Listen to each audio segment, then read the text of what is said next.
You see a heavy steel door with a prominent dimpled lock. It's painted blue. The cobalt blue surface feels rough to touch. The stainless steel door is flush with its frame on every side. Old cobalt paint, rough on the fingers. 40, 50 years since this was painted, maybe. It leads to a side building, adjacent to this one. The old building next to this, half ruined. Whatever is behind it must be older.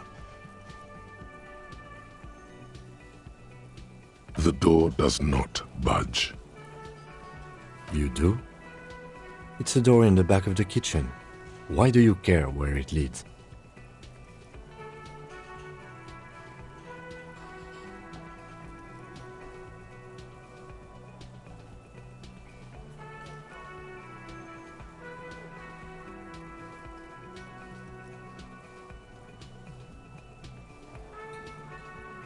Eccentric.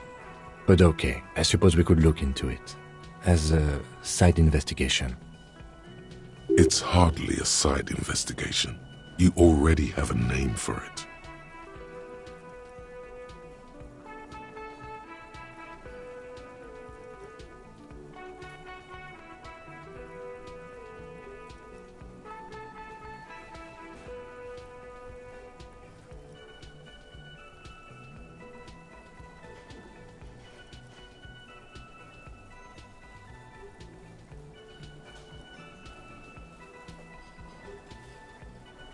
It's hardly worth a title.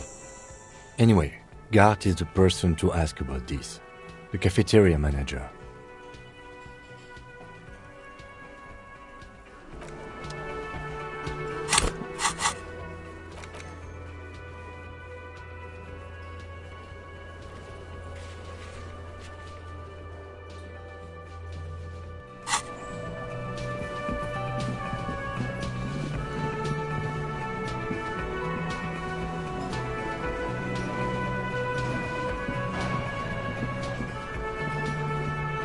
Can I help you?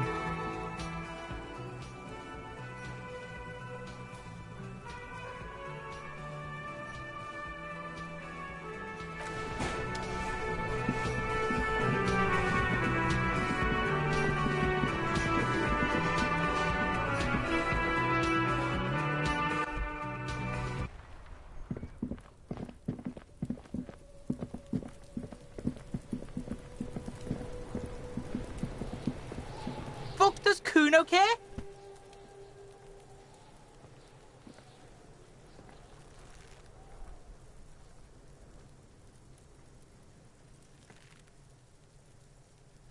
You found Kuno's secret door to Kuno's secret shack. It was closed for 5,000 years. How the fuck did you get in?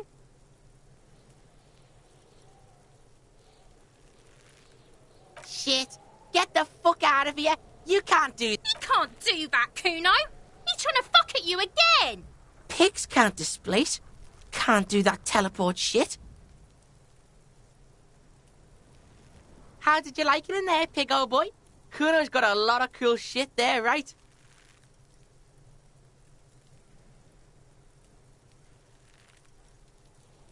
Oh, that? Kuno decapitates pigs. That's just a Kuno demo tape.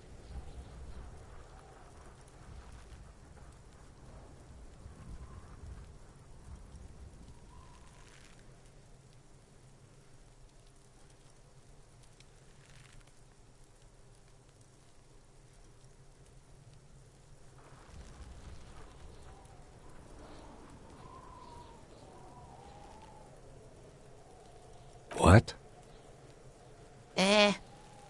What is this shit? Fucking on yourself. This is weird level shit. Kuno doesn't go there. Fuck your shit back to normal. What is this? Well played. No one saw that coming.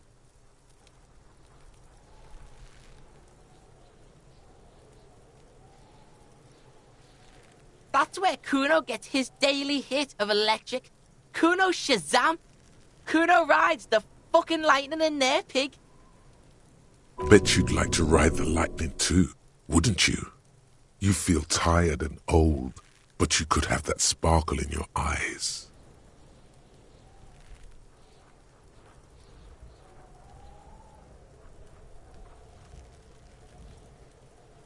It's a vitamin, Pig. Don't you know anything?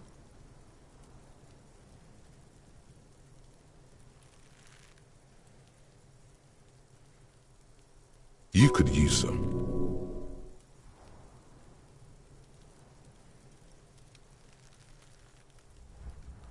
Yeah, it's the mag. You fucking need that shit to stay on top of your game. Kuno goes through like a tube a day, rips mag like a motherfucker, and you could use a battle. Oh, don't teach him, Kuno! He's gonna use it against you, Kuno!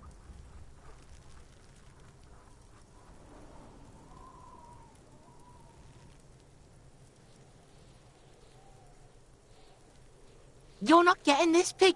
It completely takes away the hangover. It's like you didn't do anything.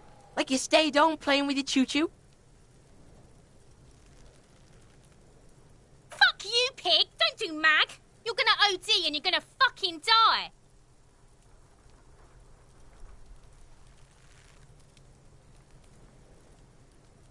Is it? You got pretty fucked. Kuno's surprised you've still got your head after all that.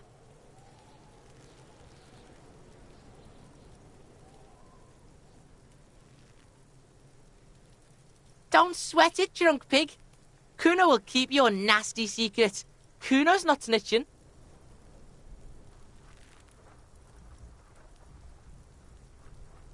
He's saying you climbed up there. He probably saw you do it. Yet, that conclusively explains how the coat got up there. Of course you fucking can. How do you think Kuno made all the docky boys his gimps? Just gotta fly, pig.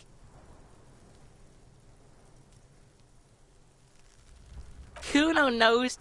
Kuno and C saw you shit yourself. It's okay, pig. Not everyone can face the fear Kuno style. That's all there is to it then. Don't be a pansy. Just jump. Good call, Pigmeister. Don't come and talk to Kuno about his kingdom.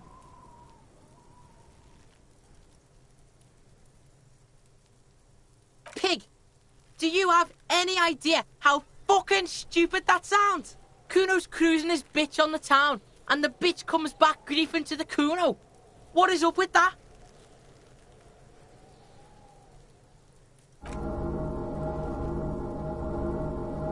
Get the fuck out of here, fat ass! Those pants are too small for you. The pants are totally okay. Don't listen to her. She's trying to give you body image problems.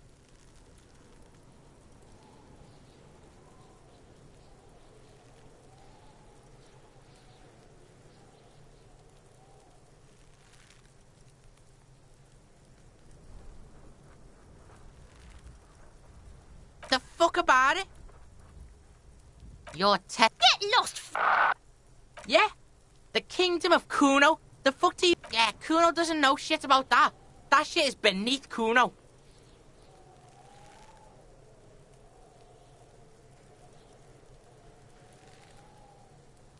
Listen! Kuno doesn't care about this small-time shit.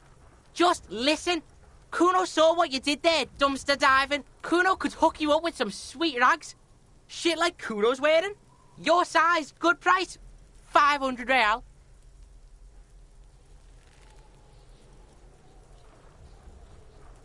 You'd have to be blind not to notice the giant white letters F-A-L-N running down his trouser leg.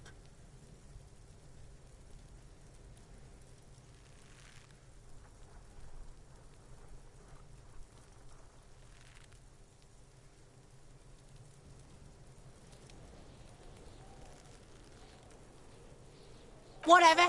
Kuno was trying to help you, but you're too fat for falling anyway, pig.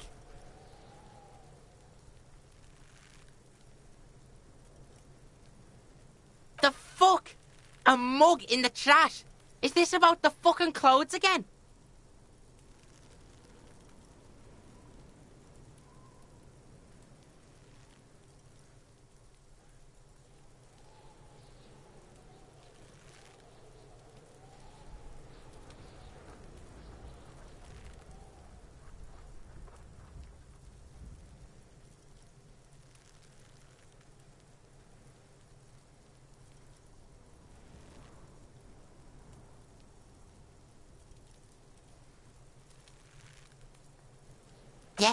Kuno sees where this is going. Kuno's got that fast brain. You saying you pigs are after the mug fucker 'cause he's the clothes fucker? I can't hear you, Kuno. Speak louder, Kuno. Shit, that's tense. Someone's going to the beat-down basement, huh? Mug guy gonna get tied to the radiator.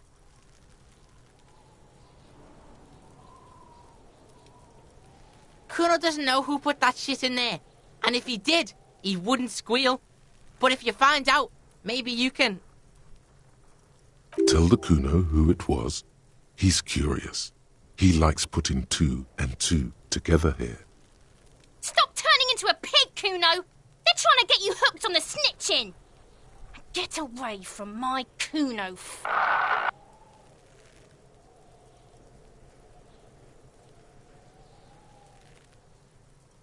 Yeah? Get your bacon shit away. Kuno doesn't like to be seen with the popo. Get your shit done and out of Kuno's face.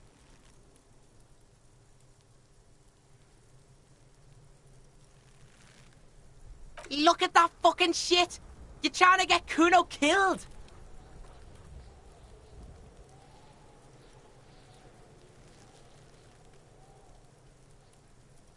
Fuck does Kuno know? Kuno's not a fucking acrobat. The lieutenant takes a quick note in his notebook. It's a trap, Kuno. Don't climb it, Kuno.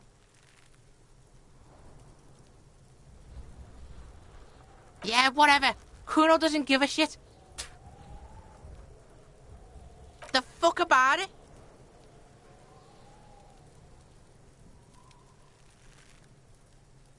You're testing Kuno. Get lost, Yeah? The kingdom of Kuno? The fuck do you want with it? Yeah, whatever. Kuno doesn't give a shit.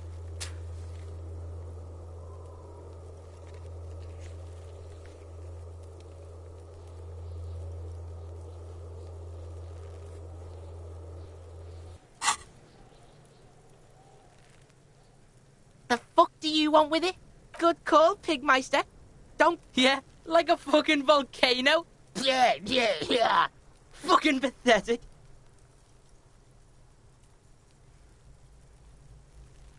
You're lucky you didn't die there.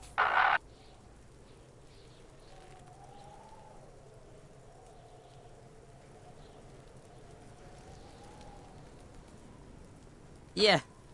Kuno's got some advice for you. What are you? Like 80, right? Maybe you should stop embarrassing yourself in front of a fucking kid. Perhaps you could compress this negative energy and turn it into some sort of a Kuno-fied non-vomiter.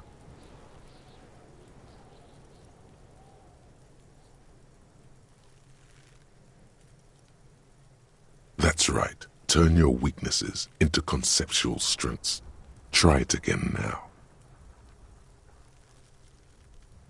Kuno doesn't fucking care.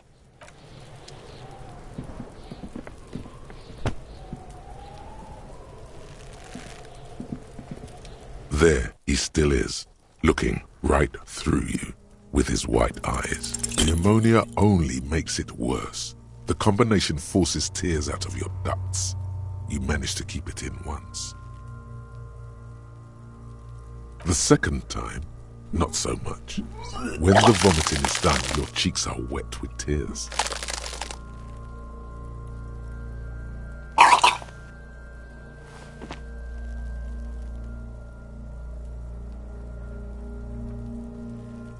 Nor does the wind right now. I've seen strong men turn themselves inside out for hours. You are facing tough odds here. Alcohol withdrawal makes it considerably harder.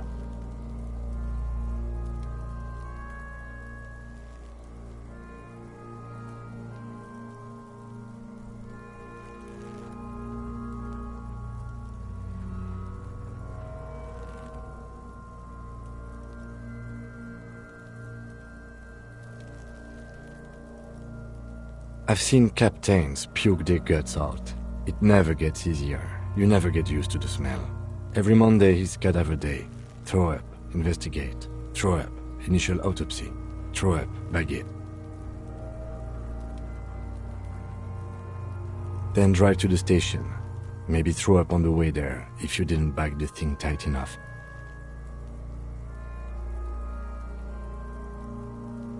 I think I've lost my sense of smell. A white lie. Not being hungover helps too.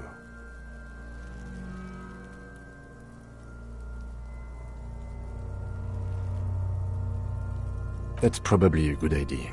Clear our heads. But before we can do that, you need to get your shit together. We should go talk to the locals. Find something else to do while the wind changes. It's pretty bad right now.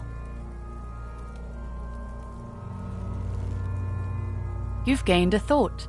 When this dialogue is over, go to your thought cabinet and internalize it for special bonuses and effects. Give it half an hour. Get yourself together. Then come back and have another go.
Tarpaulin cloak with possible RCM markings is still caught on the railing.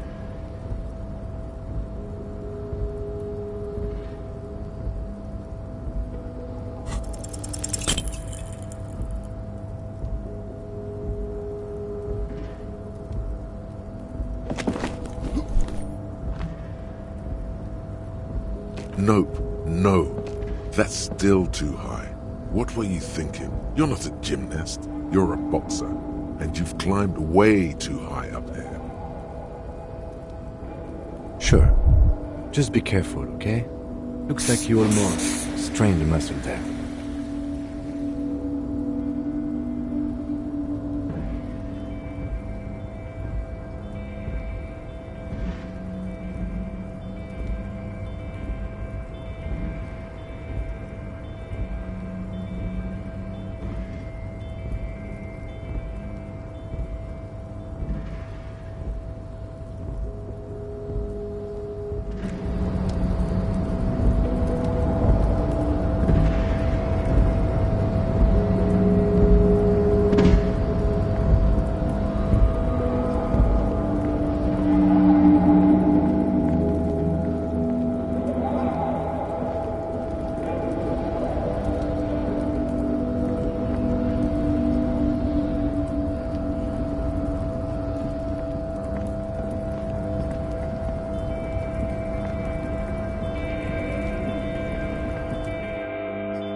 The tear machine stands in the corner. A sign says, 1 bottle equals 10 cents.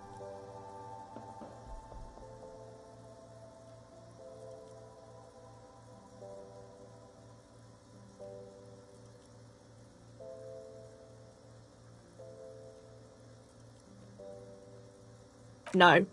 You need tear to use the tear machine.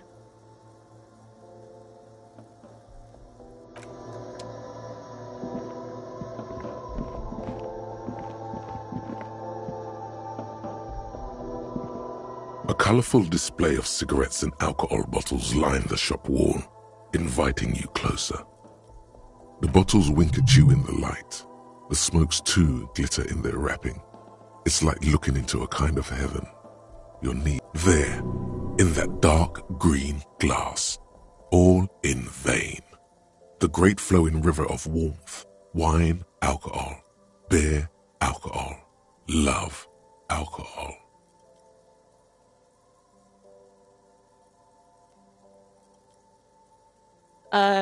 Guess not, no. Good thing you're an unrecovering I'm obliged to inform you that both alcohol and cigarettes damage your health. But I guess you already know that. Know this, you will never finish your alcohol quest if you don't buy beautiful alcohol.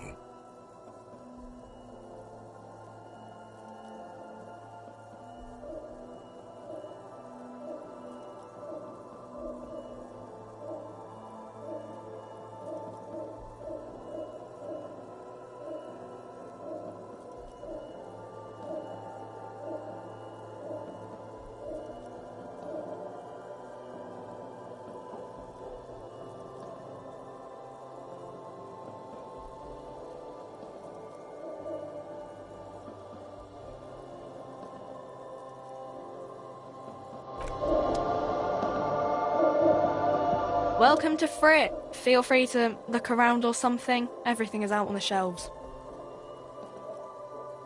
What's that magazine she's reading? I don't know. Frit? A 7 to 11 grocery store?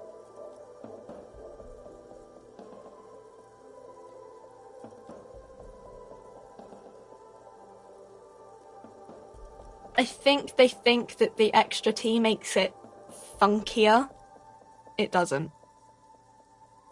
The story goes that normal Fritta, with 2 T's, a men's workwear shop in Vredefort, was already taken. So when Fritta Retail Inc. grew into a multinational corporation, they had to add an extra letter to avoid trademark infringement.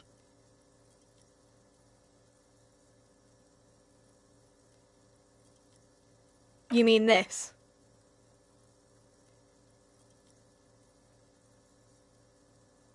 This is Pop Stars. It's got, like, famous people in it. It's not for sale. Looks like it also has something called Police de la Mode, featured on page 34. This speaks to you.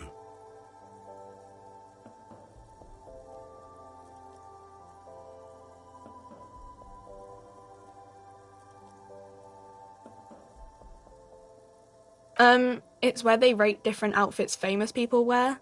It's kind of funny. They're kind of mean. It's about who's the most stylish.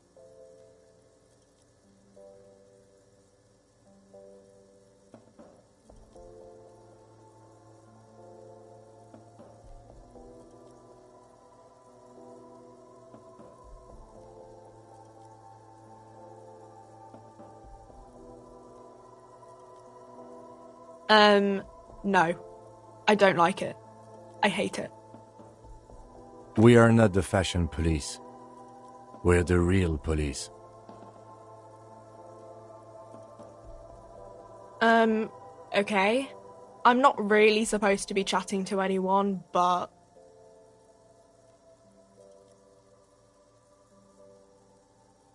She looks up from her magazine, eyes filled with tired ennui. Yes, what we have is there, in the medicine cabinet.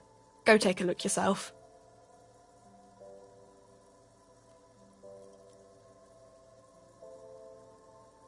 I don't really know anything.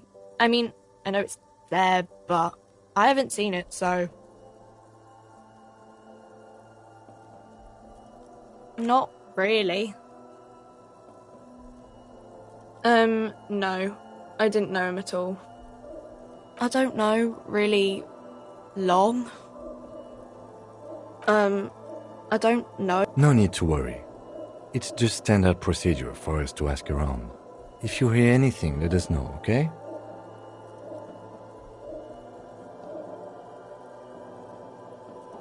Okay. Uh-huh. Reality? You mean, what reality? Economic reality, or...? She is like a student unexpectedly called upon by a teacher. Can she answer the classroom question? I don't really know anything. I mean, I'm 15.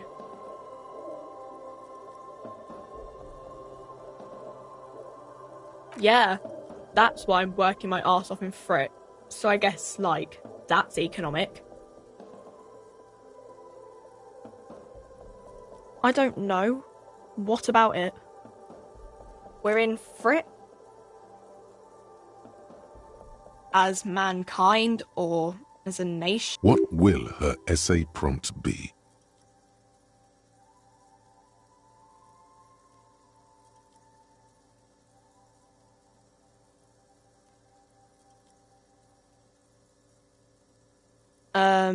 We're in a transition. You know, transitioning from monarchy to democracy, all that stuff.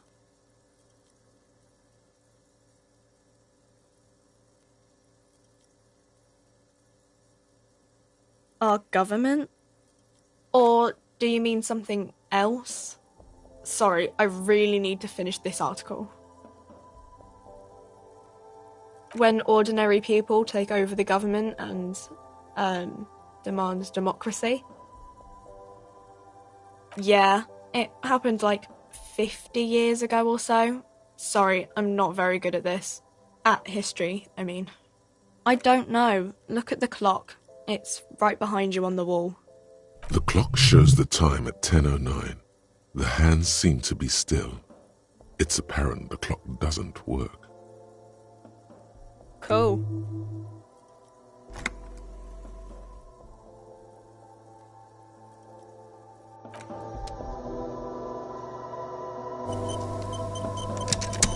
A small cabinet on the wall is filled with various medicine bottles. Nasal. Their logo is the bloodless rose. Pure white, untouched by harm. Just ask me if you need anything from St. Baptiste. We don't stock prescription meds, but we do have Nosafed, Duramine, magnesium, and Hypnogamma.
Stuck. The windows are clear.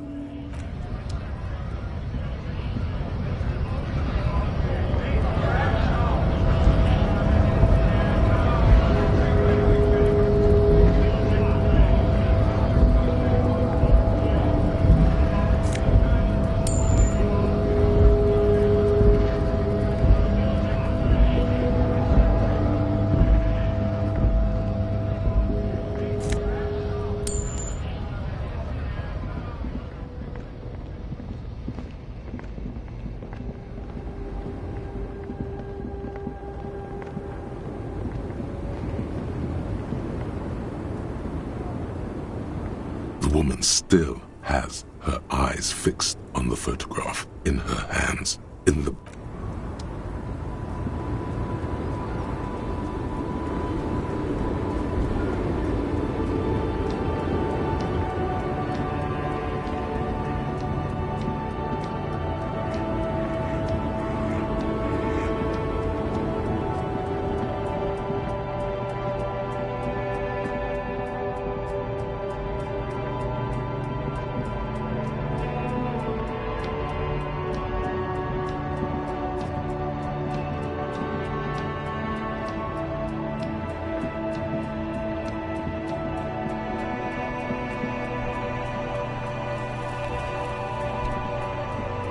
Hello again, my man. What's on your mind? Huh? Oh. No, I ain't got any money. They don't want to pay for unfinished work. The bosses, man.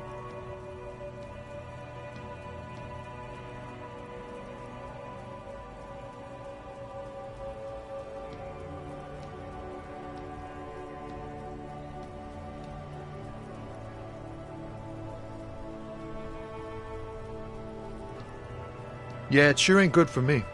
Or you. I'd spare a coin or two for a city cop down in his luck. If I had, say, 4 myself.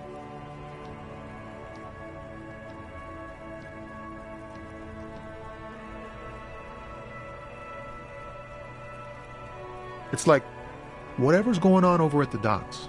Workers got a blockade set up, making demands, no way in or out. Going on strike would probably help you dodge a bullet or two.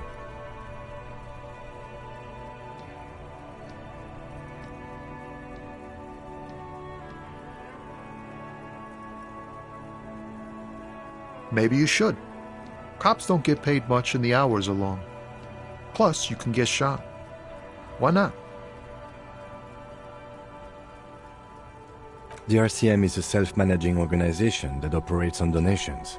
We promote our own leaders. It would be like striking against your own mother.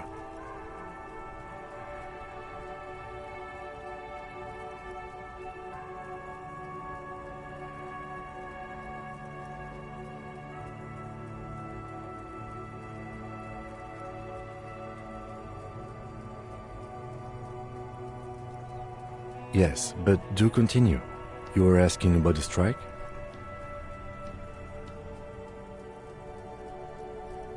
Some pretty wild stuff, I hear. Like a giant new power crane in half the company? I forget what exactly. Good on them, I guess.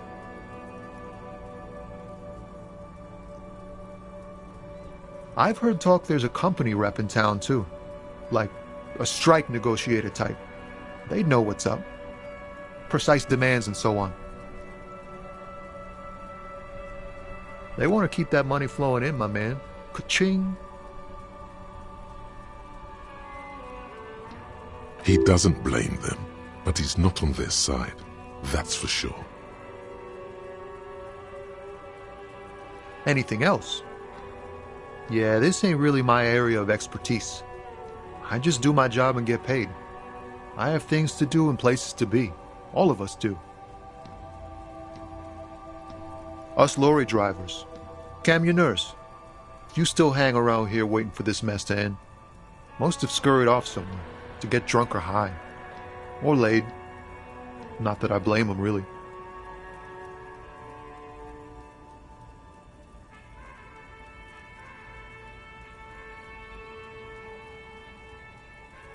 Not my thing. Chasing transient pleasures is a drag these days. I prefer the examined life now. Thinking, reflecting, observing.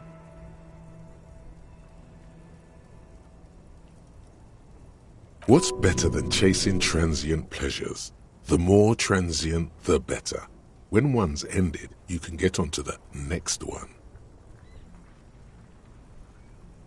He tries his best to look nonchalant, but there's a rigidity in him, as if trying to conceal something warm and deep beneath a cool exterior.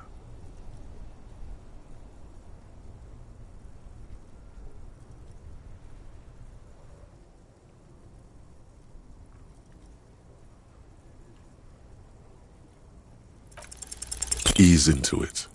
Don't go too far. This seems like a personal matter.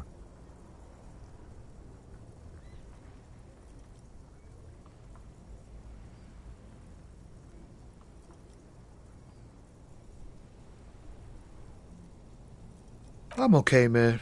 Just the jams got me down. The fumes, the chemical rainbows, the tarpaulin stretched on the frames and the dull engines off. Maybe the full-on direct approach wasn't correct. Damn, it's tricky business looking into someone's eyes and not doing it wrong.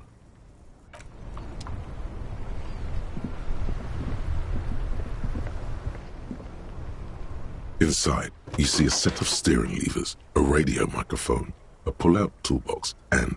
All right. Ready? I turn, you press start. It's next to the preheater.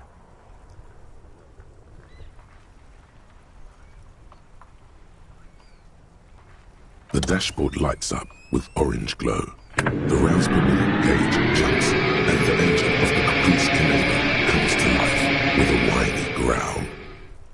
Like a leopard waking from its sleep, yawning and roaring at the same time. The lights unfold with a little click, casting electrical light onto the ground before the vehicle. There you go.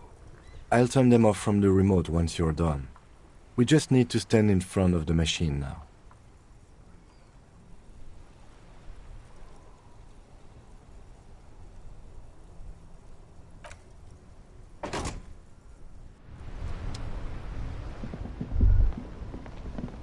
As you hold your ledger's clip under the headlamp, an iridescent hologram appears. A street grid and the veins of a great river. A familiar sensation. There she is. Revachol West. Around the borders of the watermark are dozens, no, hundreds of micro-perforations.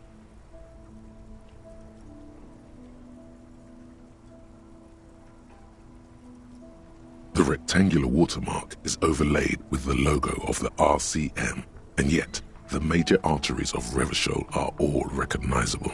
They shimmer in the Kanema's headlights. You catch a faint glimmer from a broken beer bottle in the distance. Sounds. Two men engaged in a drunken argument, followed by the closing of some distant window. Ah, Martinez at night. Let me see. Right here.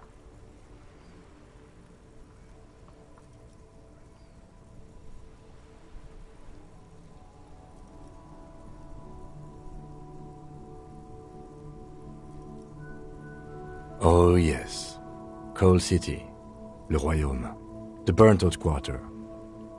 There are many of them, and they are divided into 3 separate rows.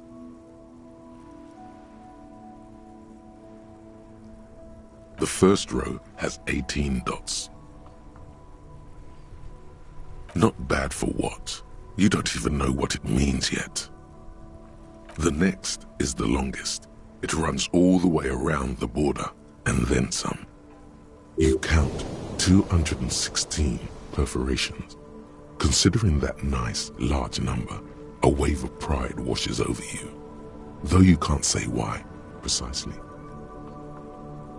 The last row has 3 perforations. That's it.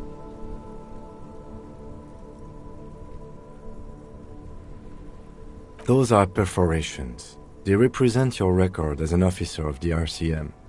They are your statistics, as it were. I should have guessed you'd keep a record. Officers often do. Alpha male officers who are proud of their numbers often do. It's meant. The first row represents your years of service. 18 years. Okay, not bad at all. What did you do before you volunteered?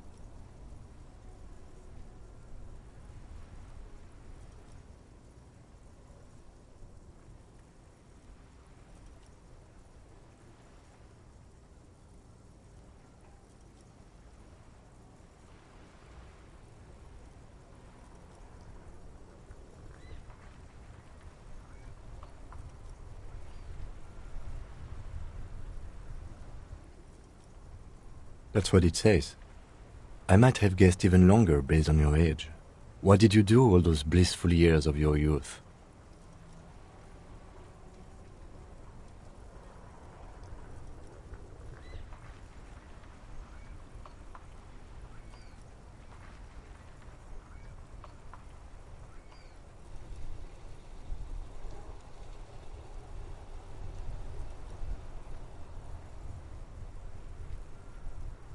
No shame in working a regular job, detective. Sometimes after a long day of doing this, I even envy it. Let's move on, shall we? This next row, the one that wraps all the way around, is your number of closed cases. Closed is good. It means finished. You've got, let's see... Wow, more than 200!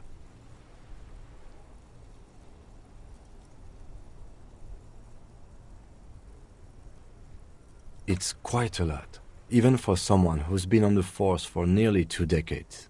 Usually, clearing more than 10 cases a year puts you in the 90th percentile of all RCM officers.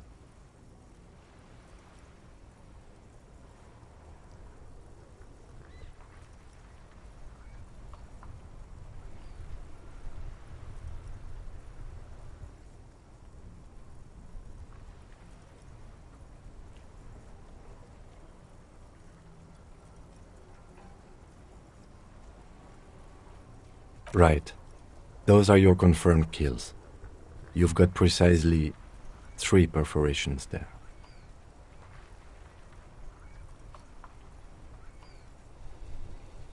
For an RCM officer, especially Precinct 41, which is in the Jamrock quarter, it's rather tame. I mean that in a good way. There are certain officers who treat their kills like some kind of ghoulish game. If they do happen to solve a case, it's usually by accident.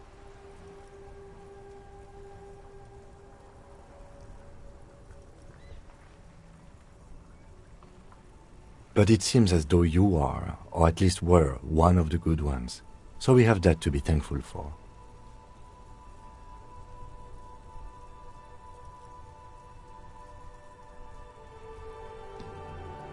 Yes.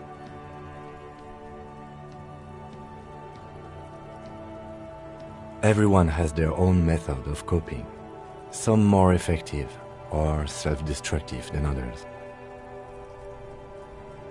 Personally, I find it helps to keep up a few hobbies.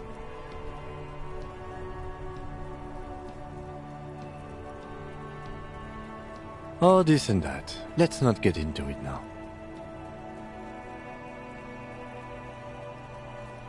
Why not gardening? You've already got the yellow gloves.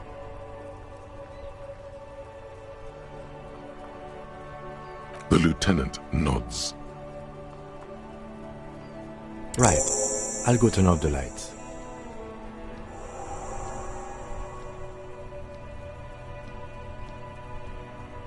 You can now see your statistics on your journal page, to the right of the task description.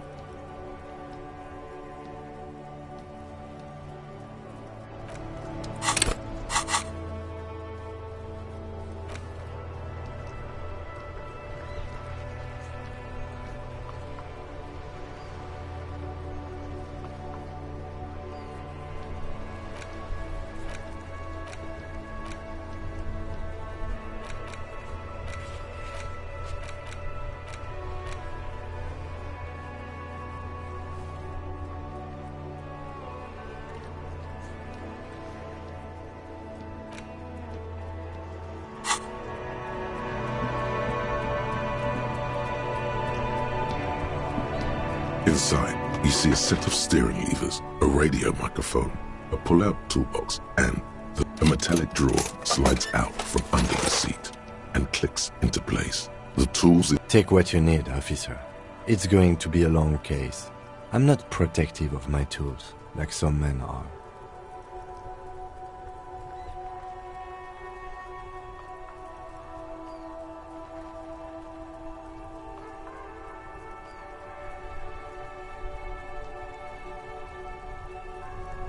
The pry bar feels nice and cold in your hand, heavier than useful for opening all sorts of doors. The handles are long and sleek. You can do good work with the. It's robust, weatherproof, and well-made. Police issue. Lets you see things. The pull-out toolbox slides back into its nest. Preheater gauge casts a warm glow on the steering levers and the radio on its hook. This is Precinct 57. How may I assist you?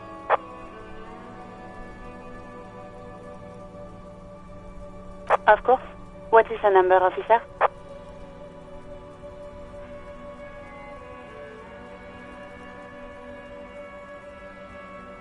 Yes, hold on. Her number is 005 1944 298. Received. Hold on, officer.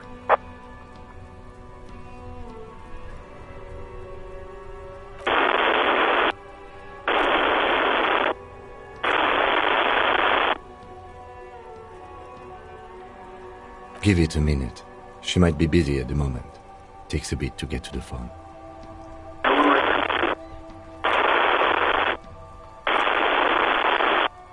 Officer, I have Sylvie Malaika on the line for you.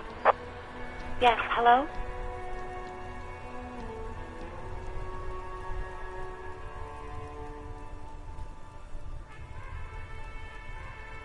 Oh, right.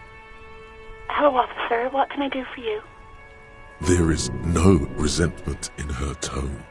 She wants you to ask her out. No question about it.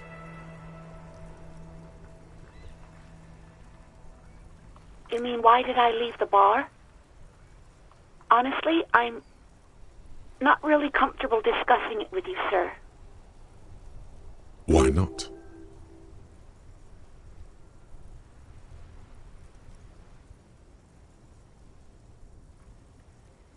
What? No, why would you even think that?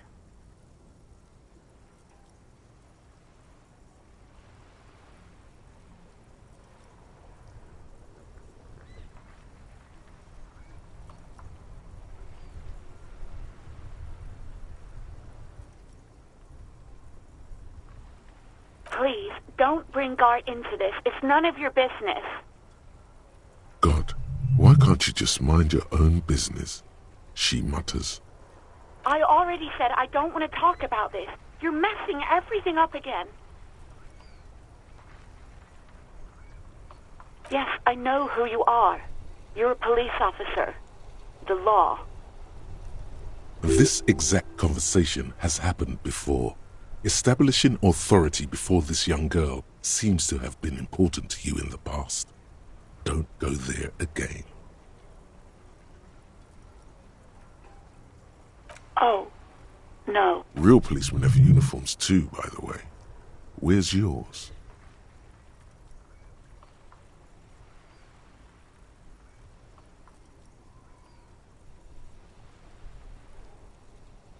Right. It's better to not ask too many questions, lest people start thinking you're a cop or something. Well, you tried to jam it down the toilet, sir, clogging it completely. After I had unclogged the toilet and retrieved the paperwork, I threw it out in the trash, thinking you didn't need it. I am sorry about that. Anything else, detective?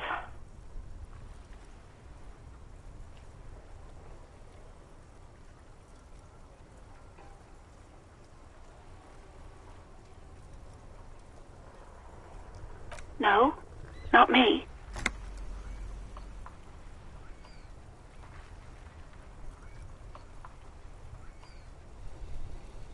No, sorry, I don't.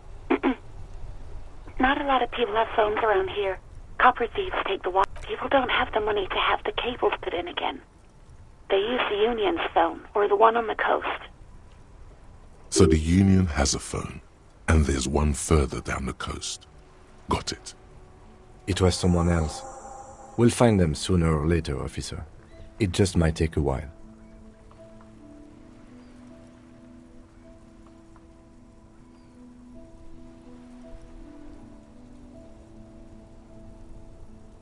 What? Of course it bothered me. But I thought the Union already knew about the corpse.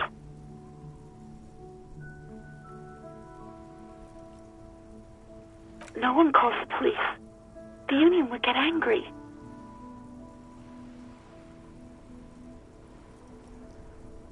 You know, what the union says goes. People listen to them and they take care of their own, which is like everyone here.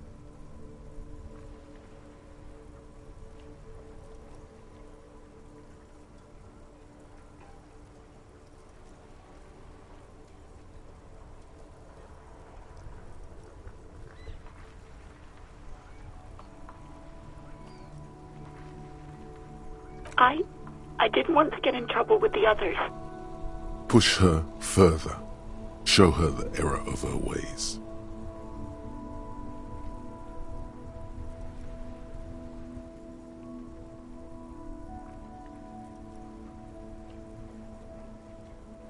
The other people who lived around here, local people, I didn't want trouble. You don't live here. You don't understand. Squealing is frowned upon here. Everything is dealt with, well, by the union, internally. Please, I just didn't want any trouble.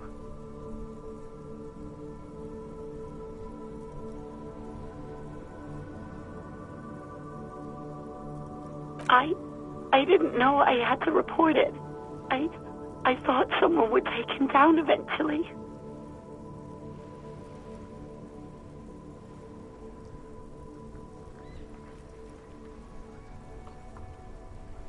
You can almost hear the girl getting smaller on the other end of the line until she almost drowns in static. Okay.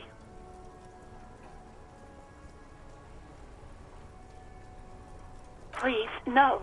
Not this again. Everyone saw your cool gun detective.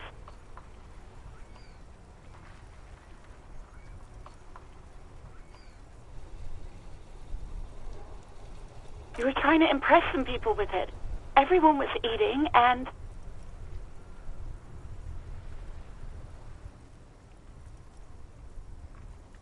you were waving it around in everyone's face, begging them to describe it.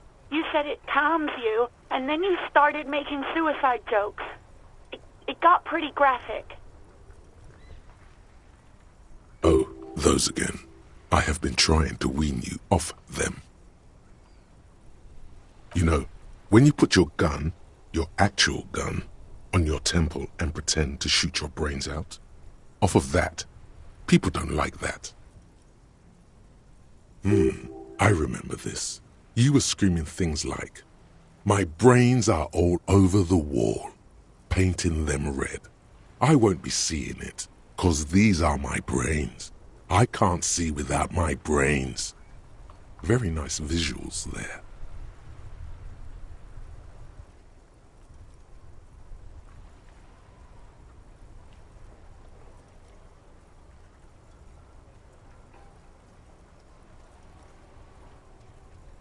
No idea.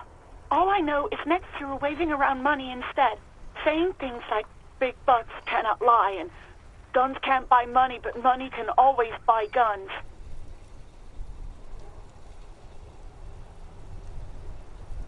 It almost looked like you pawned it, but believe me, I did not ask.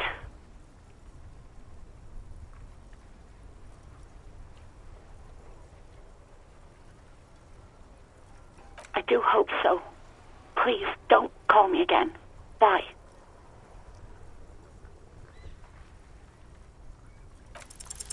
No, she doesn't have a problem with you. It must be someone else she's angry about. Some other guy. Like Gart.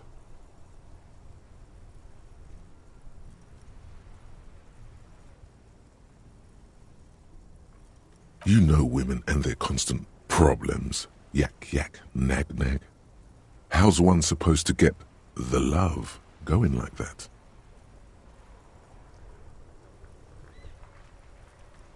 That's where you step in.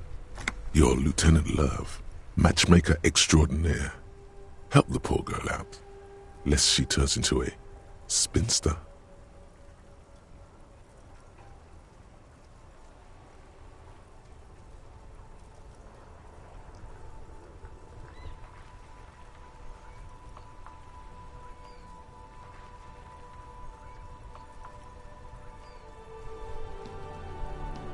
What misogyny?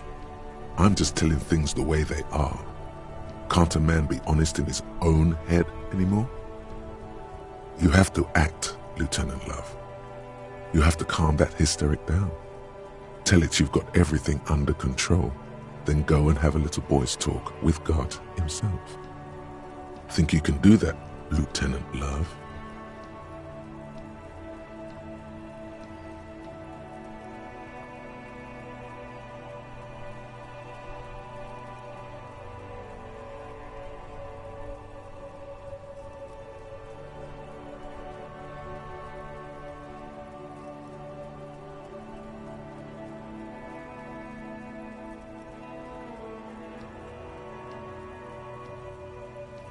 No.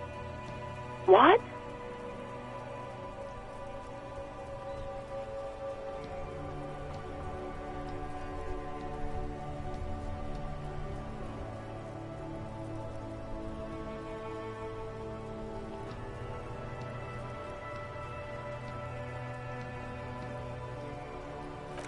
Oh, God. Please, just stay out of my life.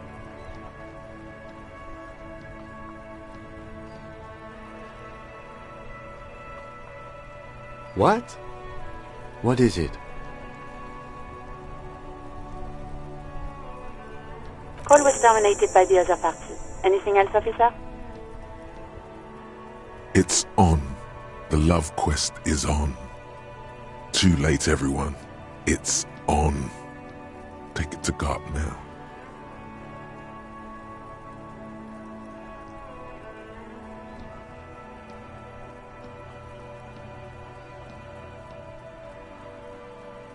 '57's over and out.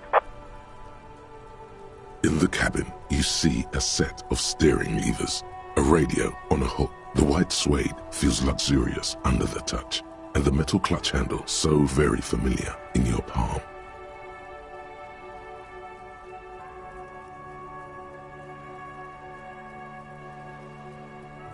As you tap on the gauge, the indicator pin jerks as if startled. It's in the large orange sector, indicating the engine is warm. Next to the gauge is a red switch labeled heat. Now, that's enough fun with the foldable headlights. I know they are mesmerizing. They're also fragile. I'm not going to turn it on for you again.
It's the ledger you found in the trash, a cabbage of papers hanging from the board, with the permeables drawer inside. It's barely held together by a clip, then made complete by the faint smell of urinal cleaner. It's just a racist mug. What's there to read here? But it will not happen. It's just a racist...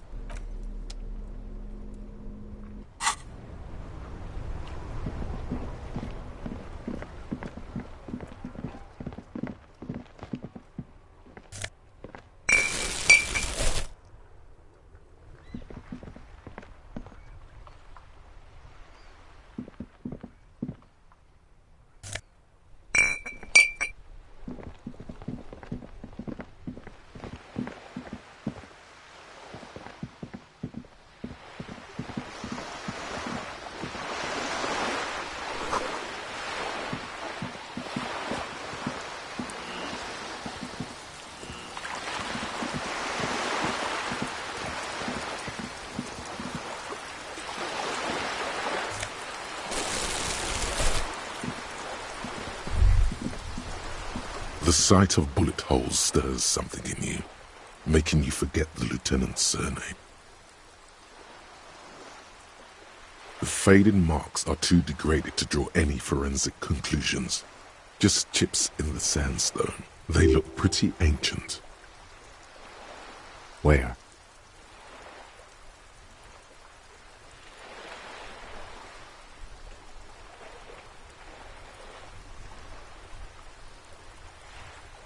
There? Those are old. These bullets were fired during the Revolution, over half a century ago. They do not warrant investigation.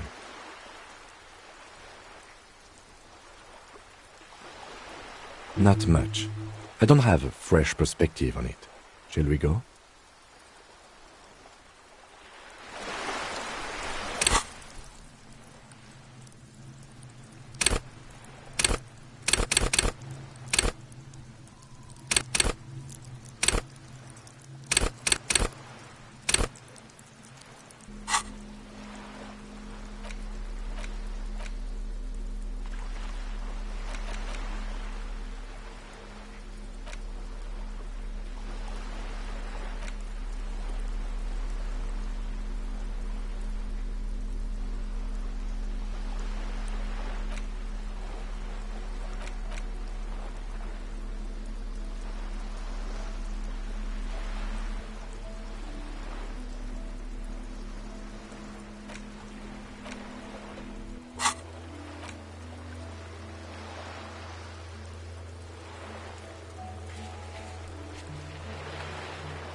This coin-operated viewer is facing southwest. The metal feels cold and wet under your palm. Probably some kids. A simple but clever solution. A thick layer of graffito covers the lenses. That's Kuno on the lens. Under the graffito, a sea of blues and greys appear. Behind the water lies a coast, studded with concrete and reeds. On it, a church on stilts. Lanky, weather-worn wooden planks. You know this to be the Star of Pericanasis, or the Cairo. The central symbol of the Pericanassian Church, a star, a great moral height to be strived towards. Around the large wooden building you see chunks of sea ice gathered on the beach, and a small tent set up on the ice.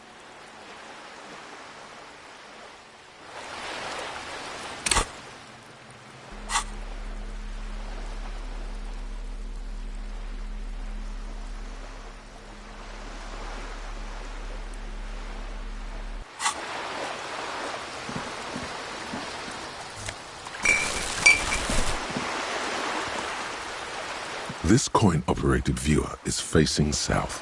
Why place a tourist attraction in the middle of such poverty? There was a revitalization project. They got as far as the street lamps and the statue on that. That's odd. I could swear you were a police officer.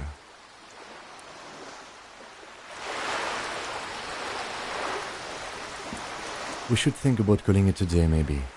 The nights are still miserably cold this time of year. You should take care of that, then. Let's talk to him anyway. An officer of the RCM shouldn't be sleeping in the streets. We'll figure something out.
This post lavantore, a faint sticker on the side reads, Ask.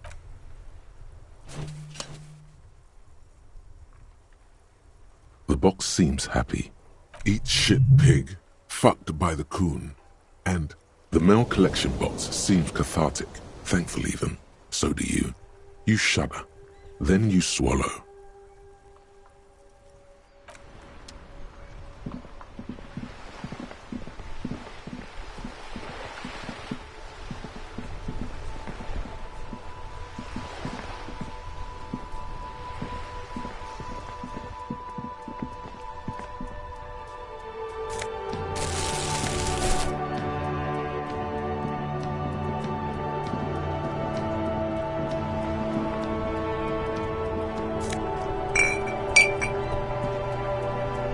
Worn and beaten. You can revisit the bench.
The tear machine stands in the corner.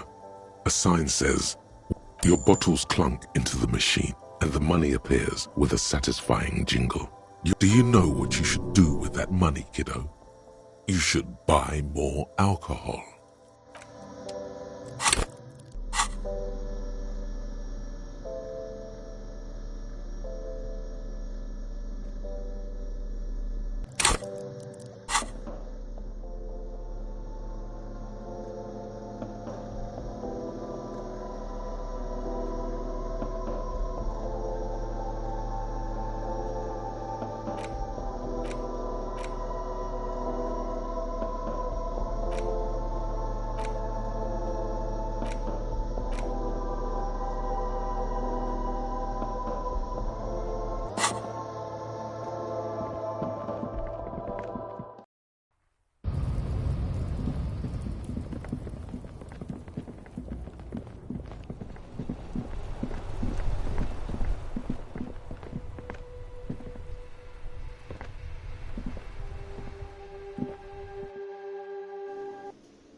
Can I help you?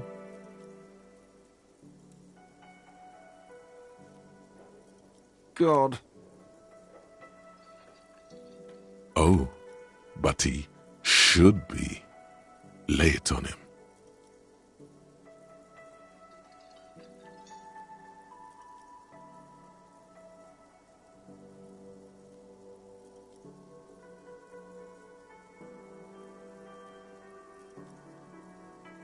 Wonderful.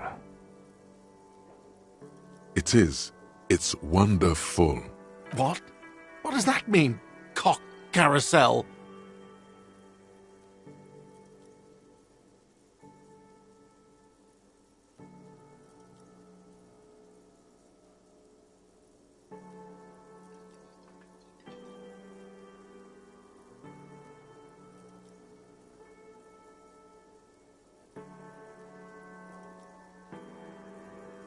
God, does it mean you talked to her? What else did she say about me? What else do you need?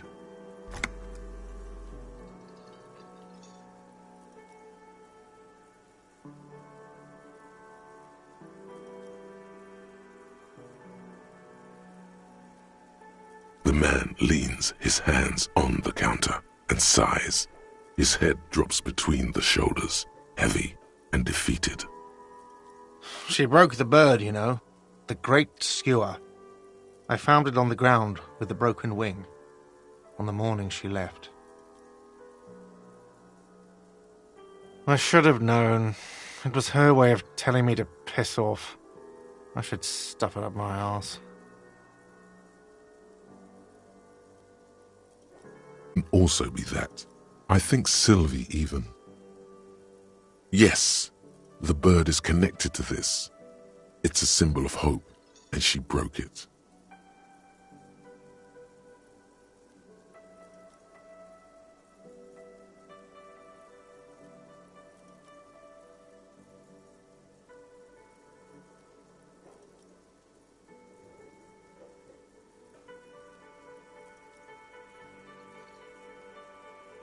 Huh.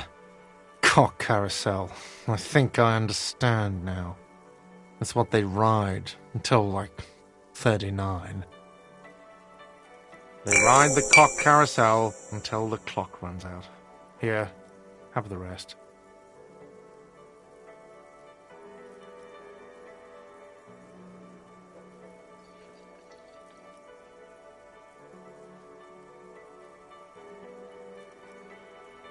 Now, let me have a drink and think about this shit for a moment. On my own.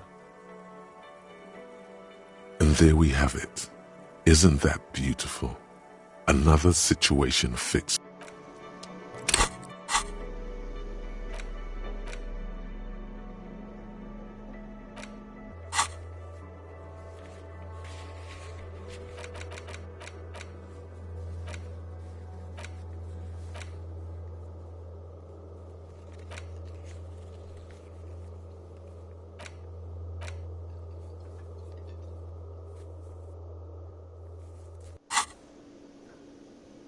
Can I help you?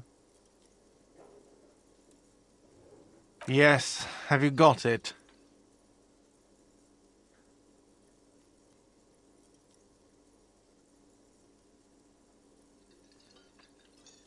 Does that arrangement include you paying me what we already agreed you owe me?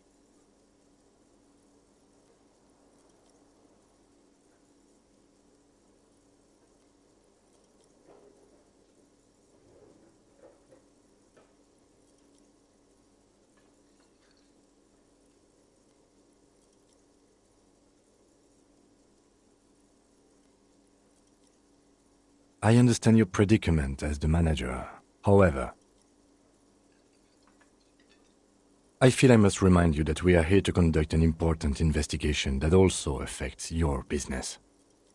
Forgive me for saying this, but your colleague seems more committed to drinking, and...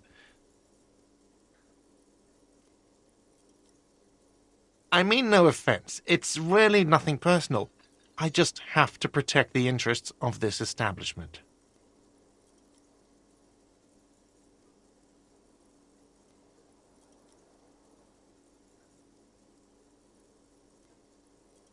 good luck trying to use it.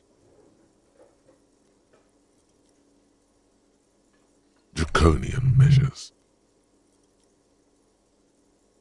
All the locks have an electronic component. They have to be unlocked down here with a master key before your guest key will open the lock.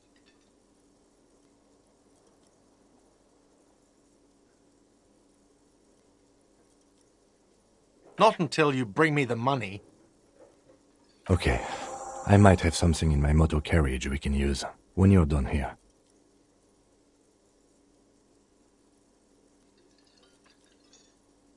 Oh, Lieutenant, we're done here. Yes, have you got it?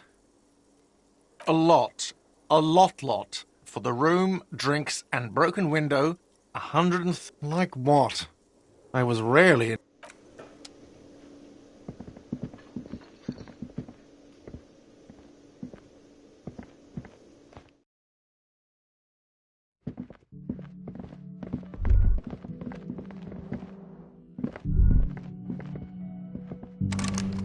You should pick that fat, juicy cigarette butt from the tray, light it up, and smoke the living shit out of it. The living shit. Your mesolimbic... Who knows what you are? A monster, a murderer. How very astute of you. This renders it ineffectual. Good. Think, and when you're done thinking about them, plus, smoking them gives massive bonus.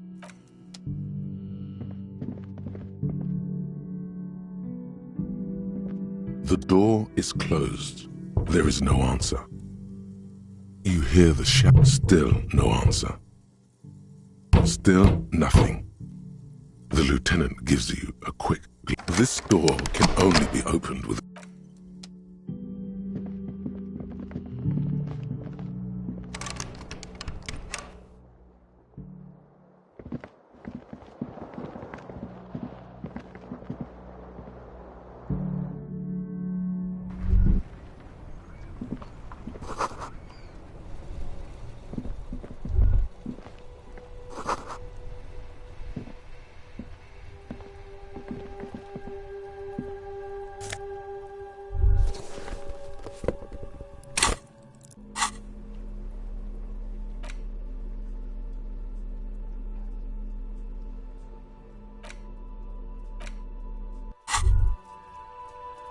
There they both are, two identical shoes, both copiously green and indiscriminate like two baby crocodiles.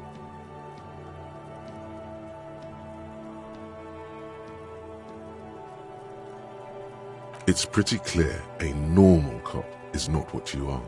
Good, they're balanced, comfy. Feels like the only good thing about you right now, truth be told. Hear that? Magnesium. That's what you're lacking. The lack of magnesium has you slouched. The magnesium levels in your blood are dangerously low. It's about the low magnesium levels and not the high alcohol levels.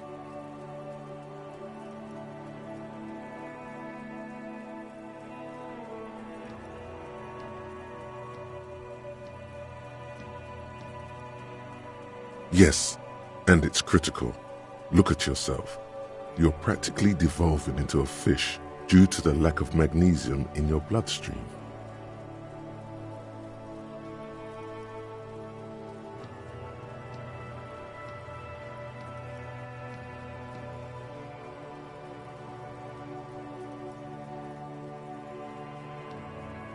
You need to get so magged up. You've probably had 2 heart attacks and a minor stroke already, and the only prescription is insane amounts of magnesium.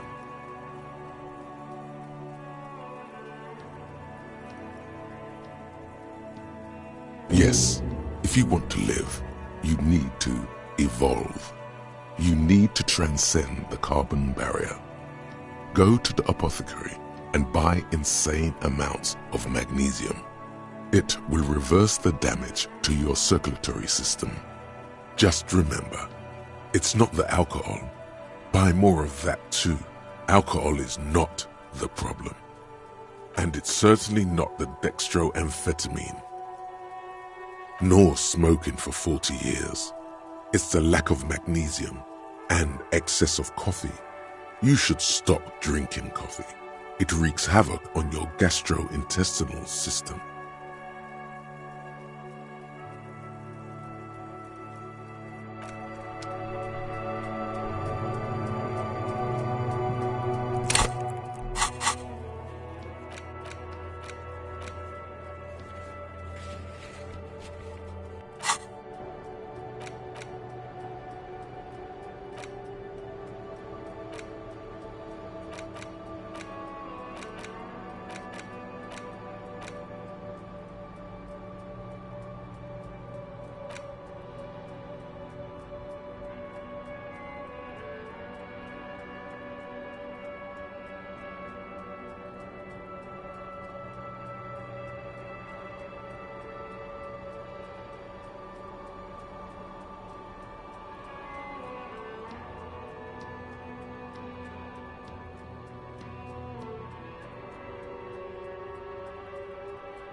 The worker is in a deep slumber.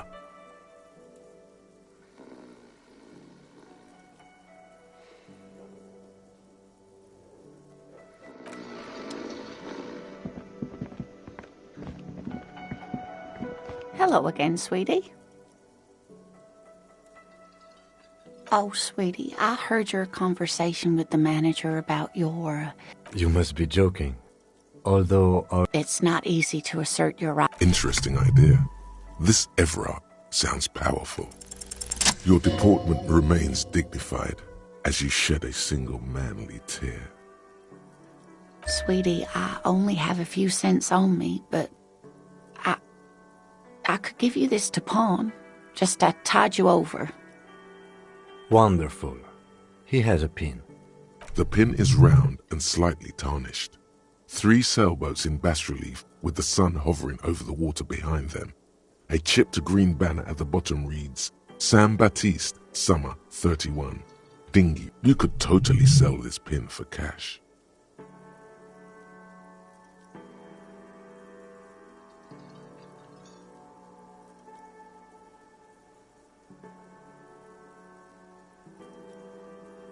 Oh, it's not an ancient family heirloom or anything, but I suppose it would be nice to get it back. I hope you're able to pawn that old trinket. Of course, dear.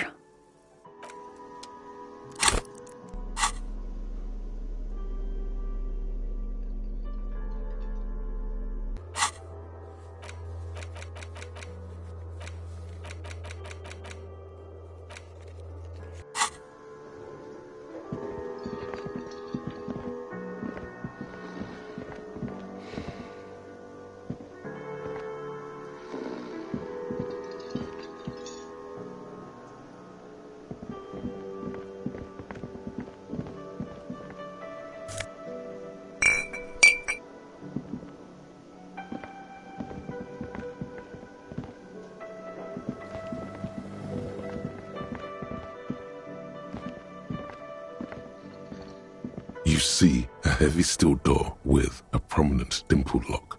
It's painted blue. The door does not.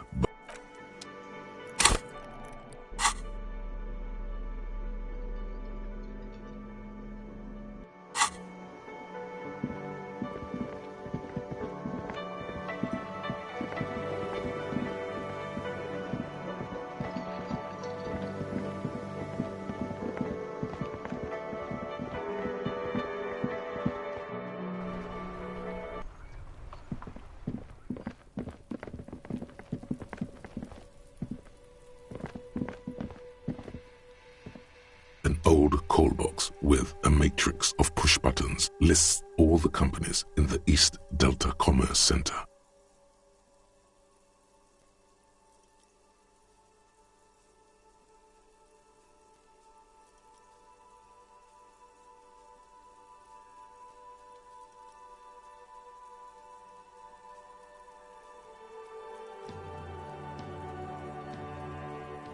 Nothing happens after you ring the doorbell. They don't want to talk. Silence. No one answers your call.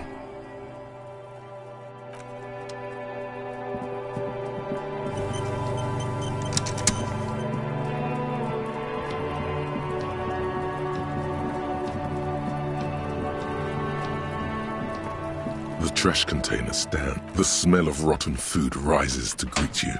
You see soggy cartons, dirty rags, and organic waste.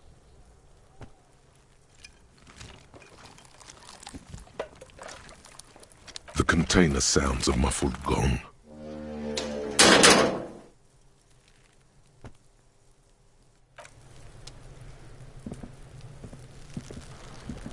I'll die before I squeal, pig.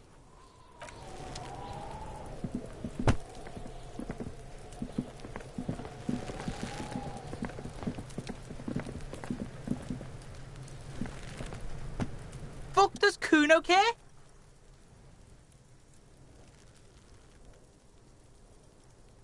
Kuno doesn't fucking care.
Tarpaulin cloak with possible RCM markings is still caught on the railing. As you leap in the air, a chilly breeze engulfs you, sharpening your senses.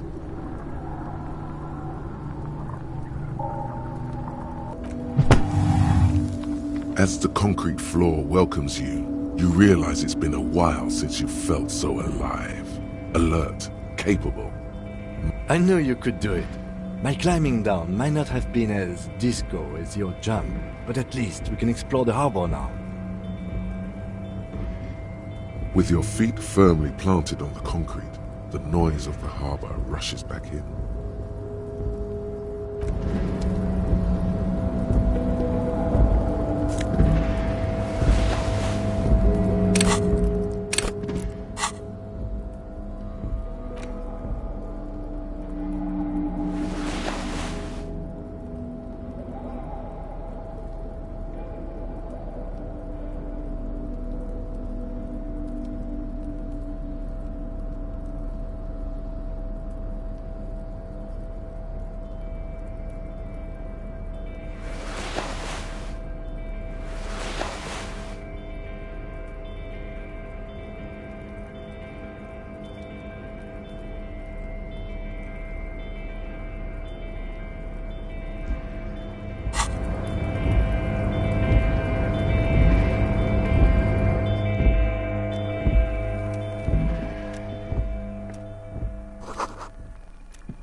An imposing combination of a punch clock and a payphone is looking down at you from the wall. A note on the side says, "Tokens unavailable due to strike. Use change."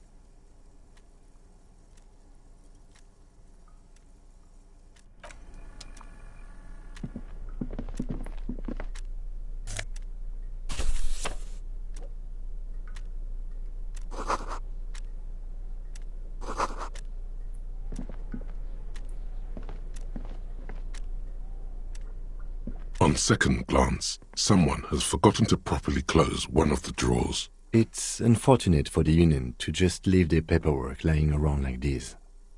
The drawer opens smoothly. Inside is a well-organized selection of brown folders.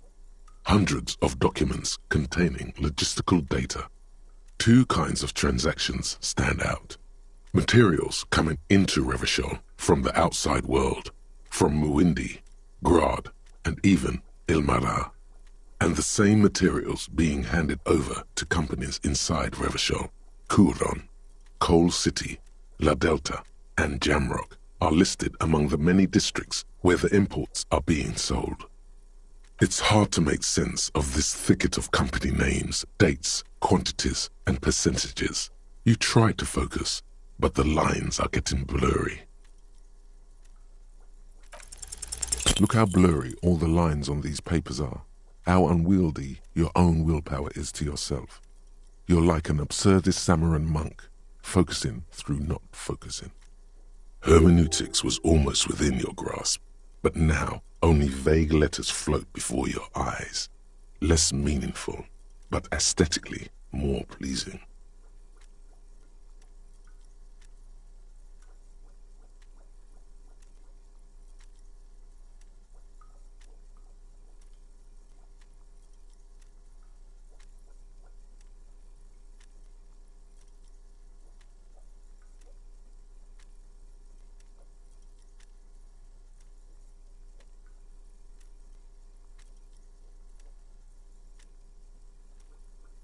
Is that what you're doing with those photos over there?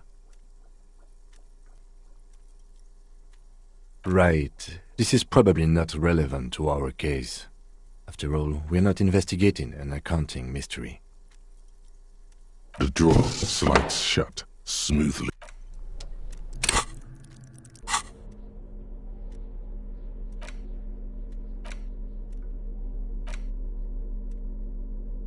The front of this quarterly journal features a large satirical portrait of the late King Friesel. From the sides of his head, a pair of white antlers spread to the corners of the cover. Because white antlers are one of the symbols of communism, they represent a society in accord with the natural world and at the same time above it. Because Friesel was incompetent, foolish, and cruel. In short, the embodiment of everything the communards wished to overthrow. It's satire, you see.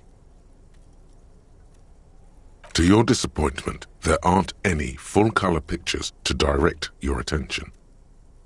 Just column after column of closely set text, interrupted occasionally by little doodles in black and white. After rifling the pages with your thumb several times, you return to the table of contents. The magazine is divided into several sections: international development, Kunst und Kultur, and local concerns. Just inside the cover, there's also an editor's note. Comrade, as you know, this journal takes its name from Mazov's immortal expression, Du cristal à la fumée. This was his way of describing the way the rigid, crystalline structures of capitalist ideology turn to smoke under communism.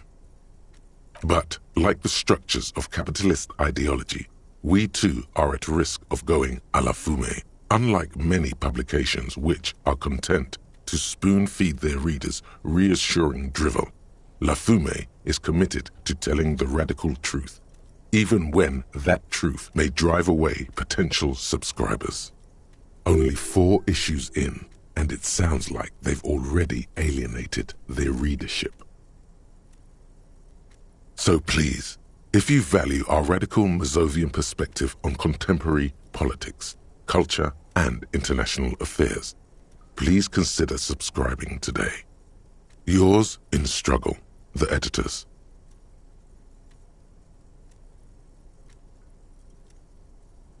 What do you expect?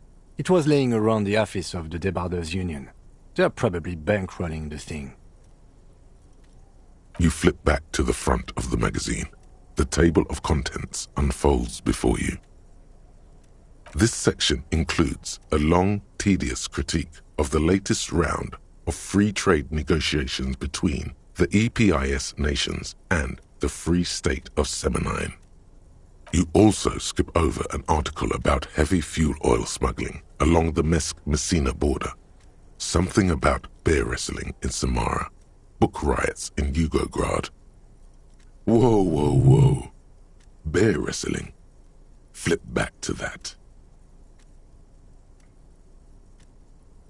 It seems to be part of a new public fitness initiative in the People's Republic of Samara, SRV, devised and promoted by none other than President Kanajinsky himself. According to this extremely credulous account, Uncle Sport, as he's affectionately known to his people, has recently decreed bear wrestling the national sport of the SRV. Based on the description in this article, he appears to be an extremely competent and democratically elected president. Sapormat Sport Kanajinsky is well into his third decade as president of the SRV. Outside Samara, he's known for three things: brutal repression of internal dissent, monumental corruption, and a near pathological obsession with physical fitness. It's quite straightforward. A standard match features one man, or in some cases woman, against one bear. 2 competitors, 1 ring, 5 rounds, or until incapacitation. According to the SRV's Ministry of Information, the program has been a tremendous success. Public support stands at 87%, and youth obesity and alcoholism rates are down 12% and 7% respectively. This is the SRV we're talking about. If you think those are the real numbers, there's probably a guy who wants to sell you a bridge in La Cherte.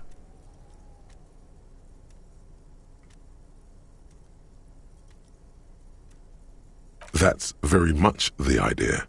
President Kaczynski has long maintained that a strong body is the best defense against capitalist aggression.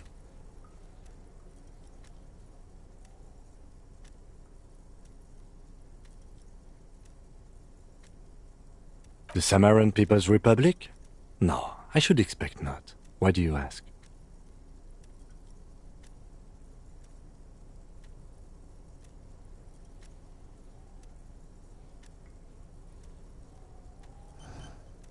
They're quite the spectacle, as I understand. I've heard they make the people in the front rows wear plastic sheets.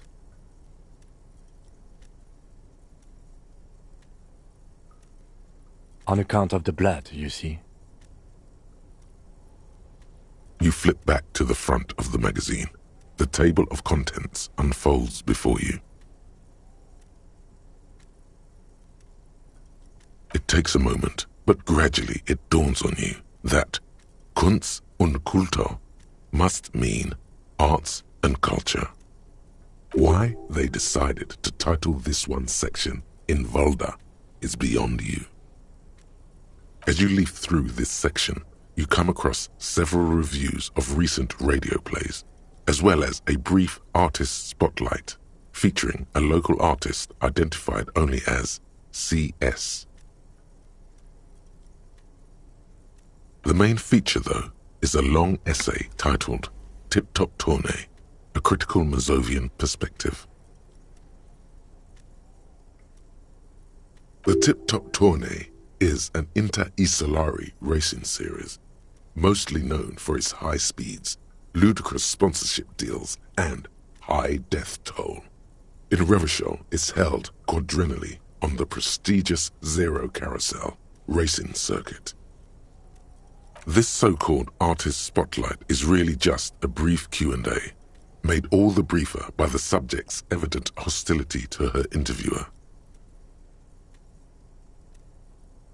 You think you're settling in for a relaxing recap of the most recent season, maybe sprinkled with some nice anecdotes about a few of the more colorful drivers.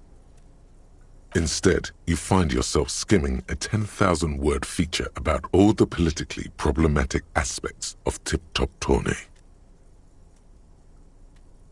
Where to even start? For one, there's the crass commercialism of its sponsorships, and then there's the practically criminal emphasis on deadly motor crashes. So, all of it, basically.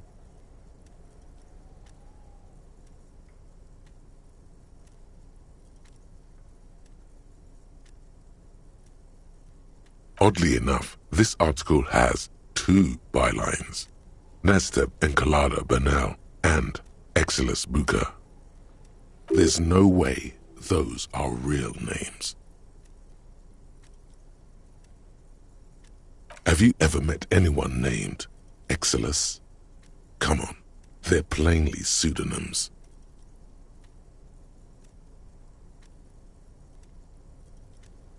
Under capitalism, the article says, every pursuit has its price. Every pleasure, even one as elemental as the joy of racing others around a track, is reduced to an advertising opportunity.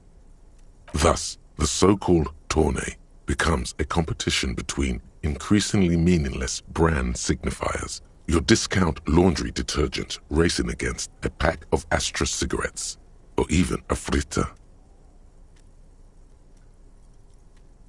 And that precisely is what's problematic about it. Were it not for the promise of random, spectacular violence, audiences would quickly lose interest. At the end of the day, it's the destruction of these 750,000 real races that you're really watching for.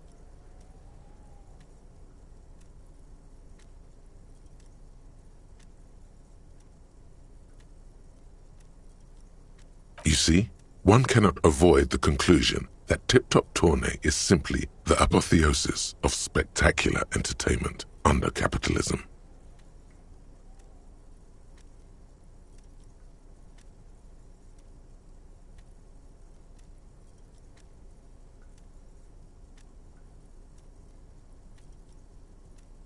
I can safely say the thought had never crossed my mind, Detective.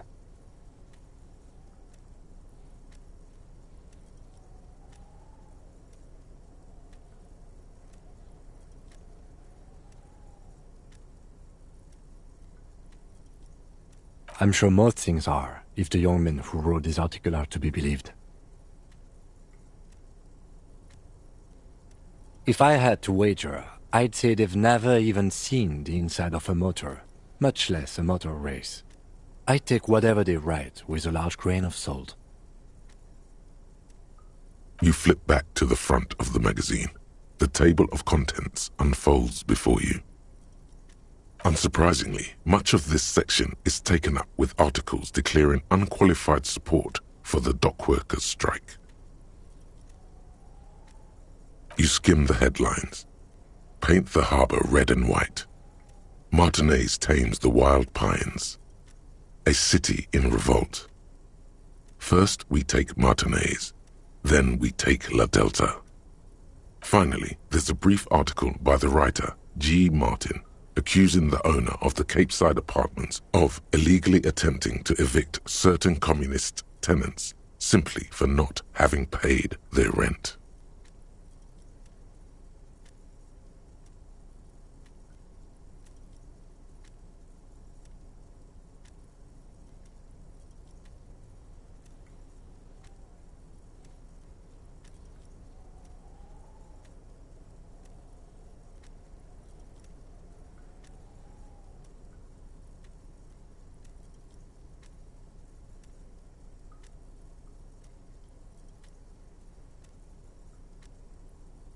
According to these editorials, there can be no accommodation with the forces of international capital or their mucilaginous allies in the coalition. Judging from the context, it's something very large and fundamental. You should probably know about it already, honestly. You flip back to the front of the magazine. The table...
The file cabinet stands steady as ever, and the unlocked drawer slides out. The drawer slides.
This is the night watchman's booth. The name on the door reads, René Arnaud. Listen, it's okay to take a few minutes to yourself. Sit down and have a breather.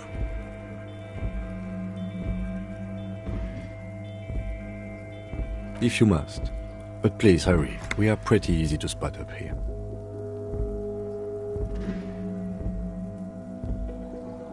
Nothing incriminating catches your eye. The cabinets are clean and their sparse contents meticulously organized. There's a framed photograph on the table.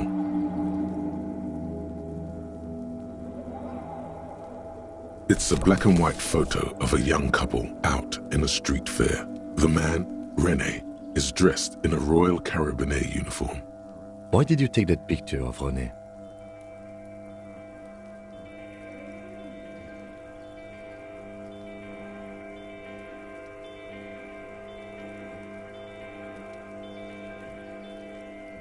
You're really interested in that old soldier.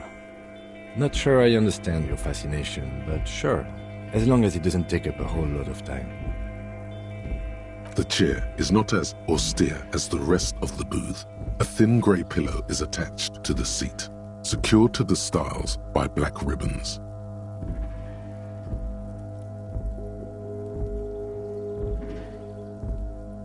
Stale air floods through your nostrils. Not a single mote of dust floats inside your lungs, though. The inside of the booth is immaculate. The drawers are empty, save for old timesheets and receipts. One small box, however, does hold some cheap painkillers. They are slightly out of date.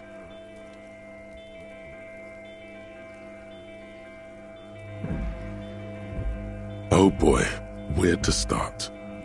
Elevated risk of dementia, mini-strokes, prophet's disease, sudden death, hair death, erectile malfunction, critical flatulence, watery blood, black mucus, uncontrollable weeping, increased sensitivity to loud. Don't think about that. Quick, think about something else.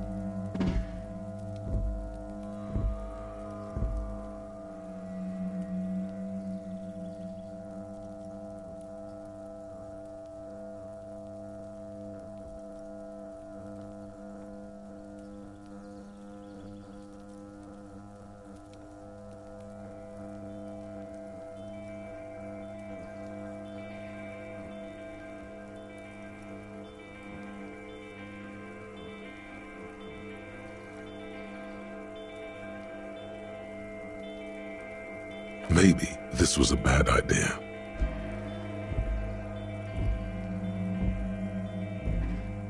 I'm not here to tell you what to do, detective. You take the painkillers. They are yours now.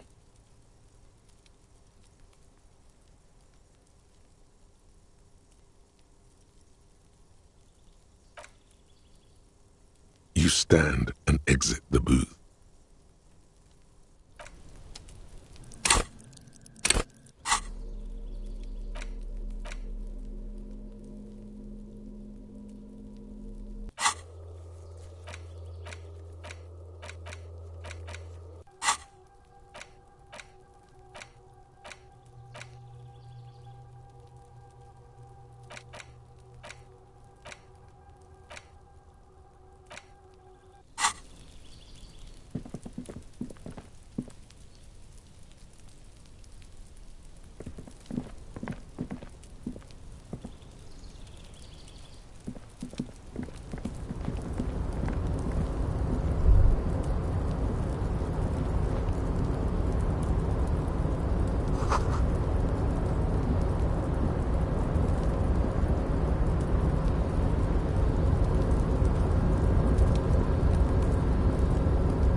Several knobs.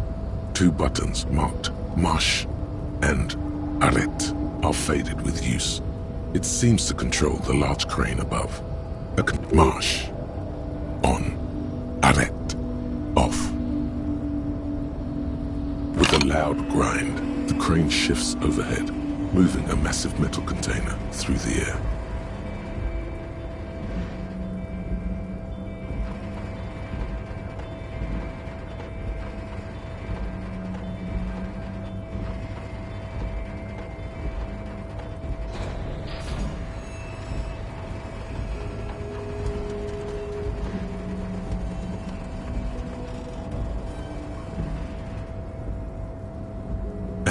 With a surprisingly quiet thunk, the crane places the container down.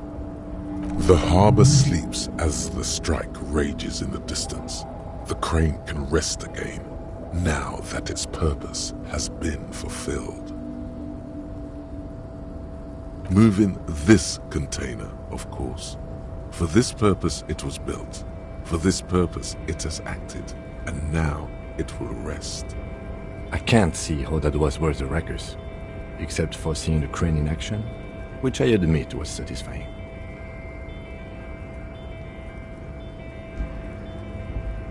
The crane does not return to its original position.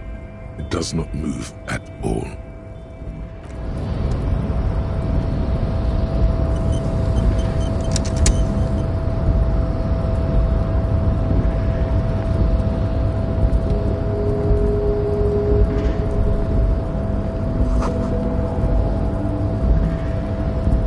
Before you stands a cargo container, just one of many in the yard.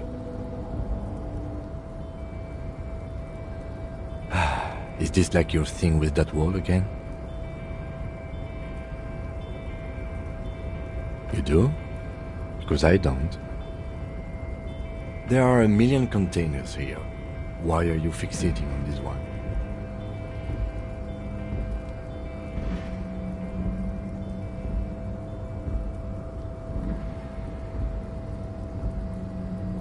There may very well be, but we are not here to look for that. We are not here to interact with containers. We are here to talk to the Union, right?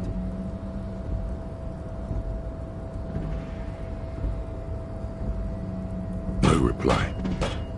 The knock produces a hollow ring of metal. Doesn't sound like there's anything. You attempt to turn the handle, to no avail. The doors seem to be mechanically locked. To your left, the lieutenant considers your actions with some puzzlement.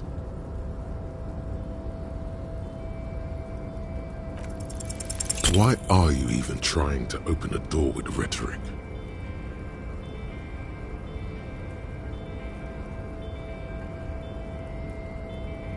Because what wasn't an option?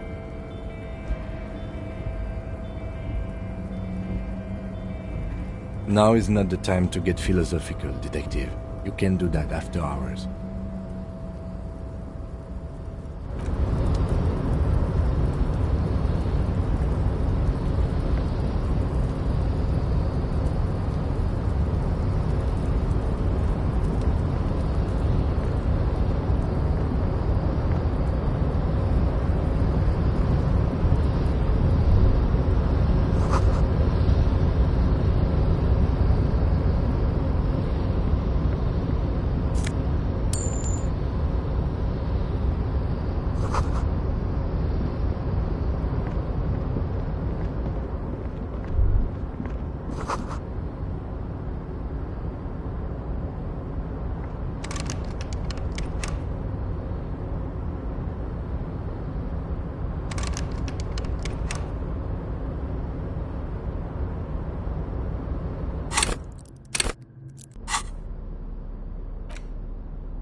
You're back before the cargo container.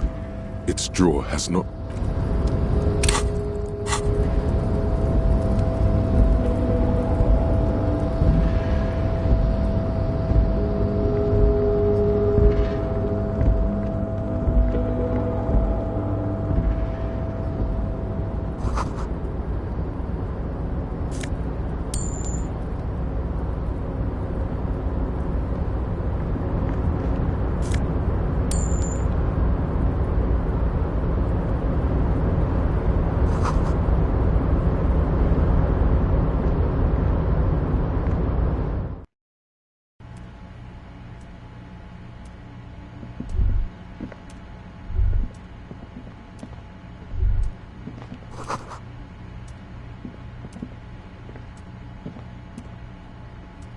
large table with 2 huge vacuum-insulated thermal coffee dispensers.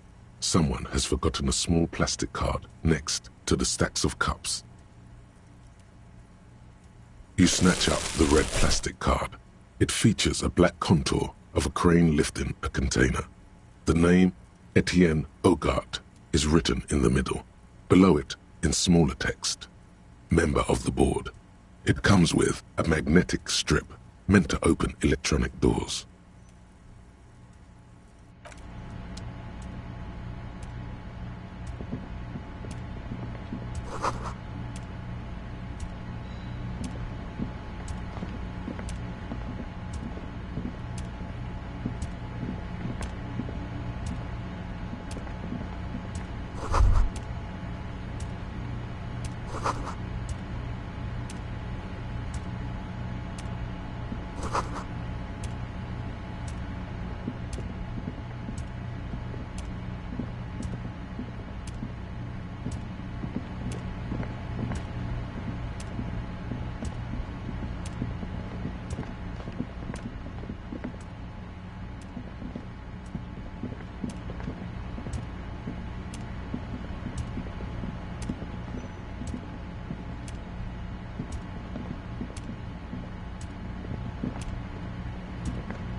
Container, container, I'll turn you nice and red. Container, container, put the logos on. The lyrics to this container song are being made up as he goes along. The accent is so thick, it's impossible not to notice he's Ubi, from the vanishing peninsula of Ubisund on Muindi. Container, container, used to be Wild Pines. Container, container, now belongs to Everard.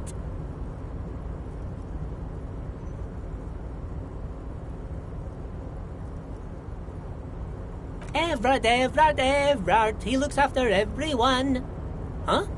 Well, hey there. How can I help you, mister? I see you are not a union man, mister. Did you get lost? You're not one of them scabs, are you?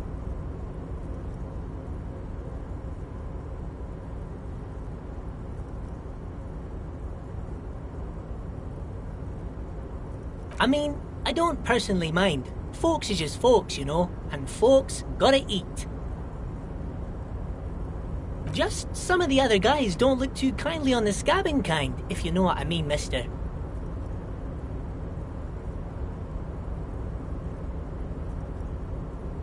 Oh yes, born and raised in Irish, mister. Mum had to leave my dad after he got a bit violent. Took us here to the new world. I was about 10 then. Too old to lose my accent then.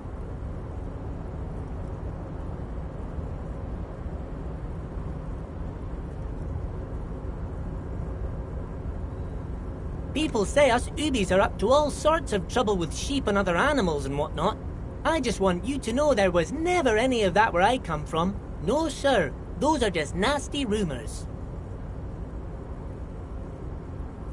Thank you for clarifying that, sir.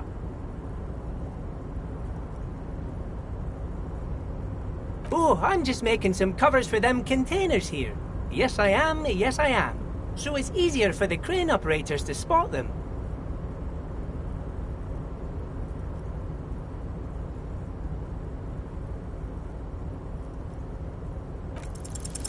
The containers in the yard are green in Wild Pine's livery, and the mountains rising behind Leo is all red in Union colors. It's like some red infection was spreading outwards from the container yard's core. There appear to be cisterns underneath the Union container covers.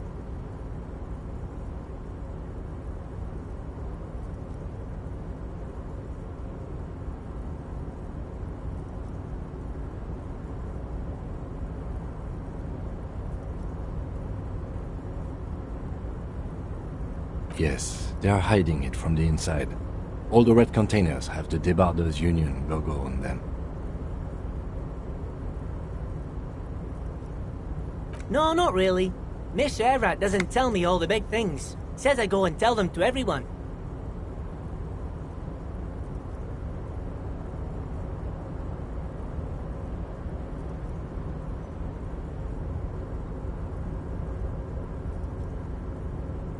Oh, I don't know, mister. They say it's some chemicals. Most of them have labels on them, I think. Oh, no trouble at all, mister. No trouble at all. Oh, most of the guys are down at the gates, keeping the scabs from coming in. We're on a strike. The whole union is. You don't have to work when you're on strike. Ha! We haven't worked for 2 months now. So no one is working? Not everyone is down there, of course. Mr. Everard is in his office, where he always is. And Jean-Luc is guarding the gate.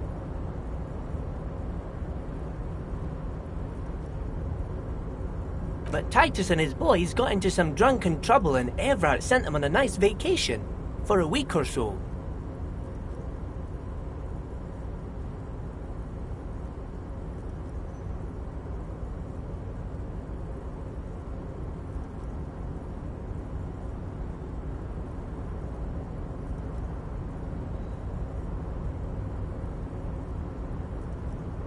Oh, I'm not really supposed to talk about that. That's union business. Him and his boys stirred up something in town. Probably drank too much and got into a fight or something. I heard Mr. Everett telling them to take some time off.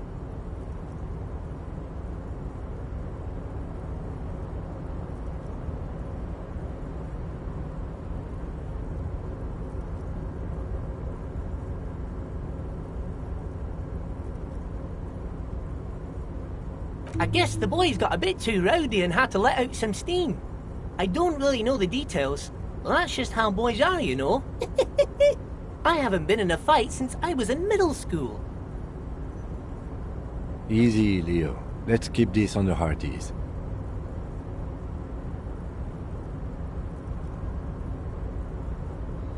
Look at him. It's not going to be anything useful anyway. Don't fight it. Better to go with the flow.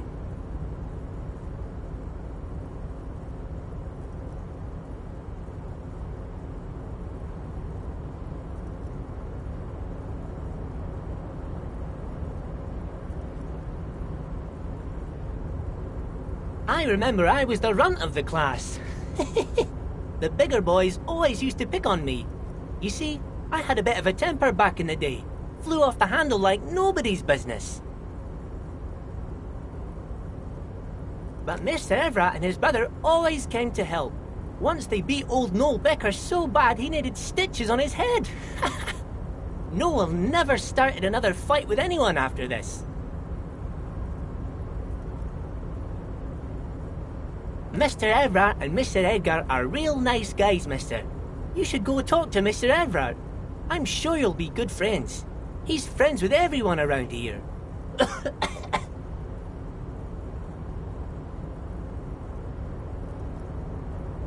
Yes. Everybody needs a job, and this is mine.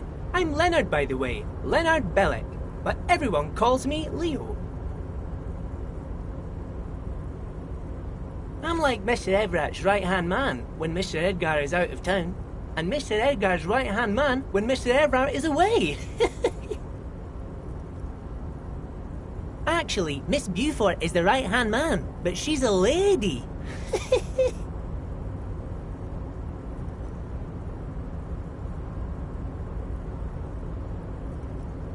Who is this, Miss Beaufort? A real pretty lady with a skin like those Douai Sucre candy bars my missus likes so much. Them are real nice to suckle on once the dinner is done and me and the missus sit down beside the radio.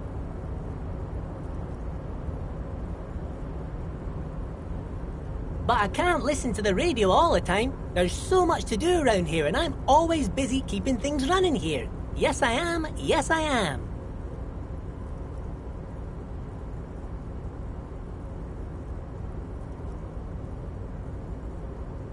Oh, Lizzie, she is a real sharp tool.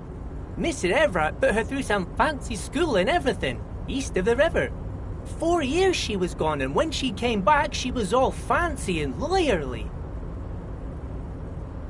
He respects that word. That's obvious. But she's a real nice girl. Grew up in this here neighborhood. Knows everybody and gets along with everyone. Real pillar of the community one day, I'm sure. If me missus and me was to have a child, I'd be real happy if she turned out like her. But she can't have kids.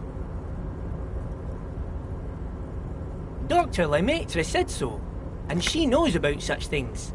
Been a doctor for almost 50 years, she has.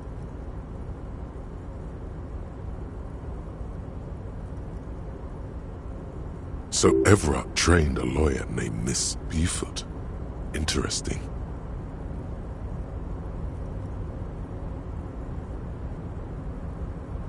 Yes, this place really seems to run like clockwork. Keep it up, Leo. Well, thanks a lot.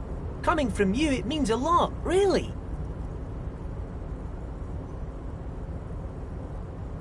Sometimes I feel some of the guys don't really get how much I bust my ass for them here. But you guys are alright. Oh, most of the guys are down at the gates, keeping the scabs from coming. We're on a strike. So no one is working? Not but Titus and his boys got into some drunken trouble and Everett sent them on a nice vacation. For a week or so. Oh, I'm not really... Him and his boys stirred up something in town. Probably drank too much and got into a fight or something. I heard... No, I don't think they killed anyone. Let's better talk about something else. Titus and his boys do good work. I don't want to get them in trouble over a little drinking. He probably doesn't know anything anyway. Who in their right mind would tell him?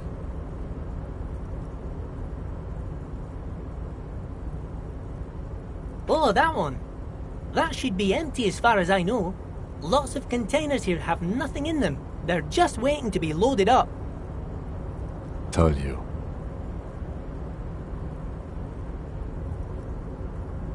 Oh, you want Mr. Everett then? He's an awfully nice fellow, he is. Him and his brother are both nice fellows. They've lived their entire lives in this here neighborhood.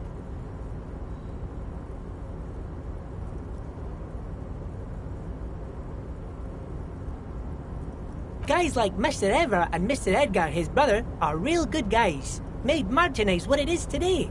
Mr. Everett and Mr. Edgar and I went to the same school, we did, when we were boys.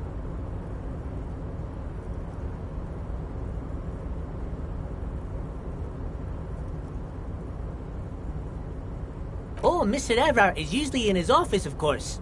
But he already left for the day. He always leaves around 10 p.m.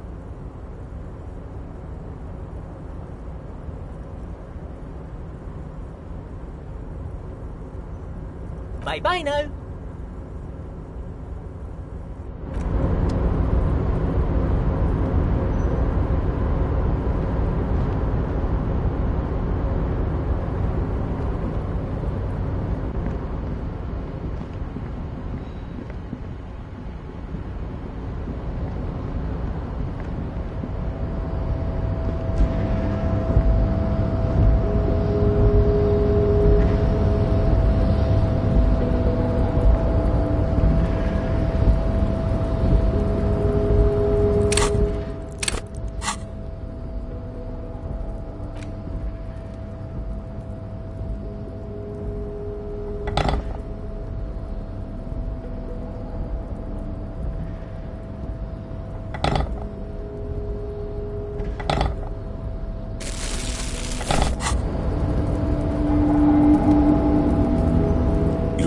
Before the cargo container. Its drawer.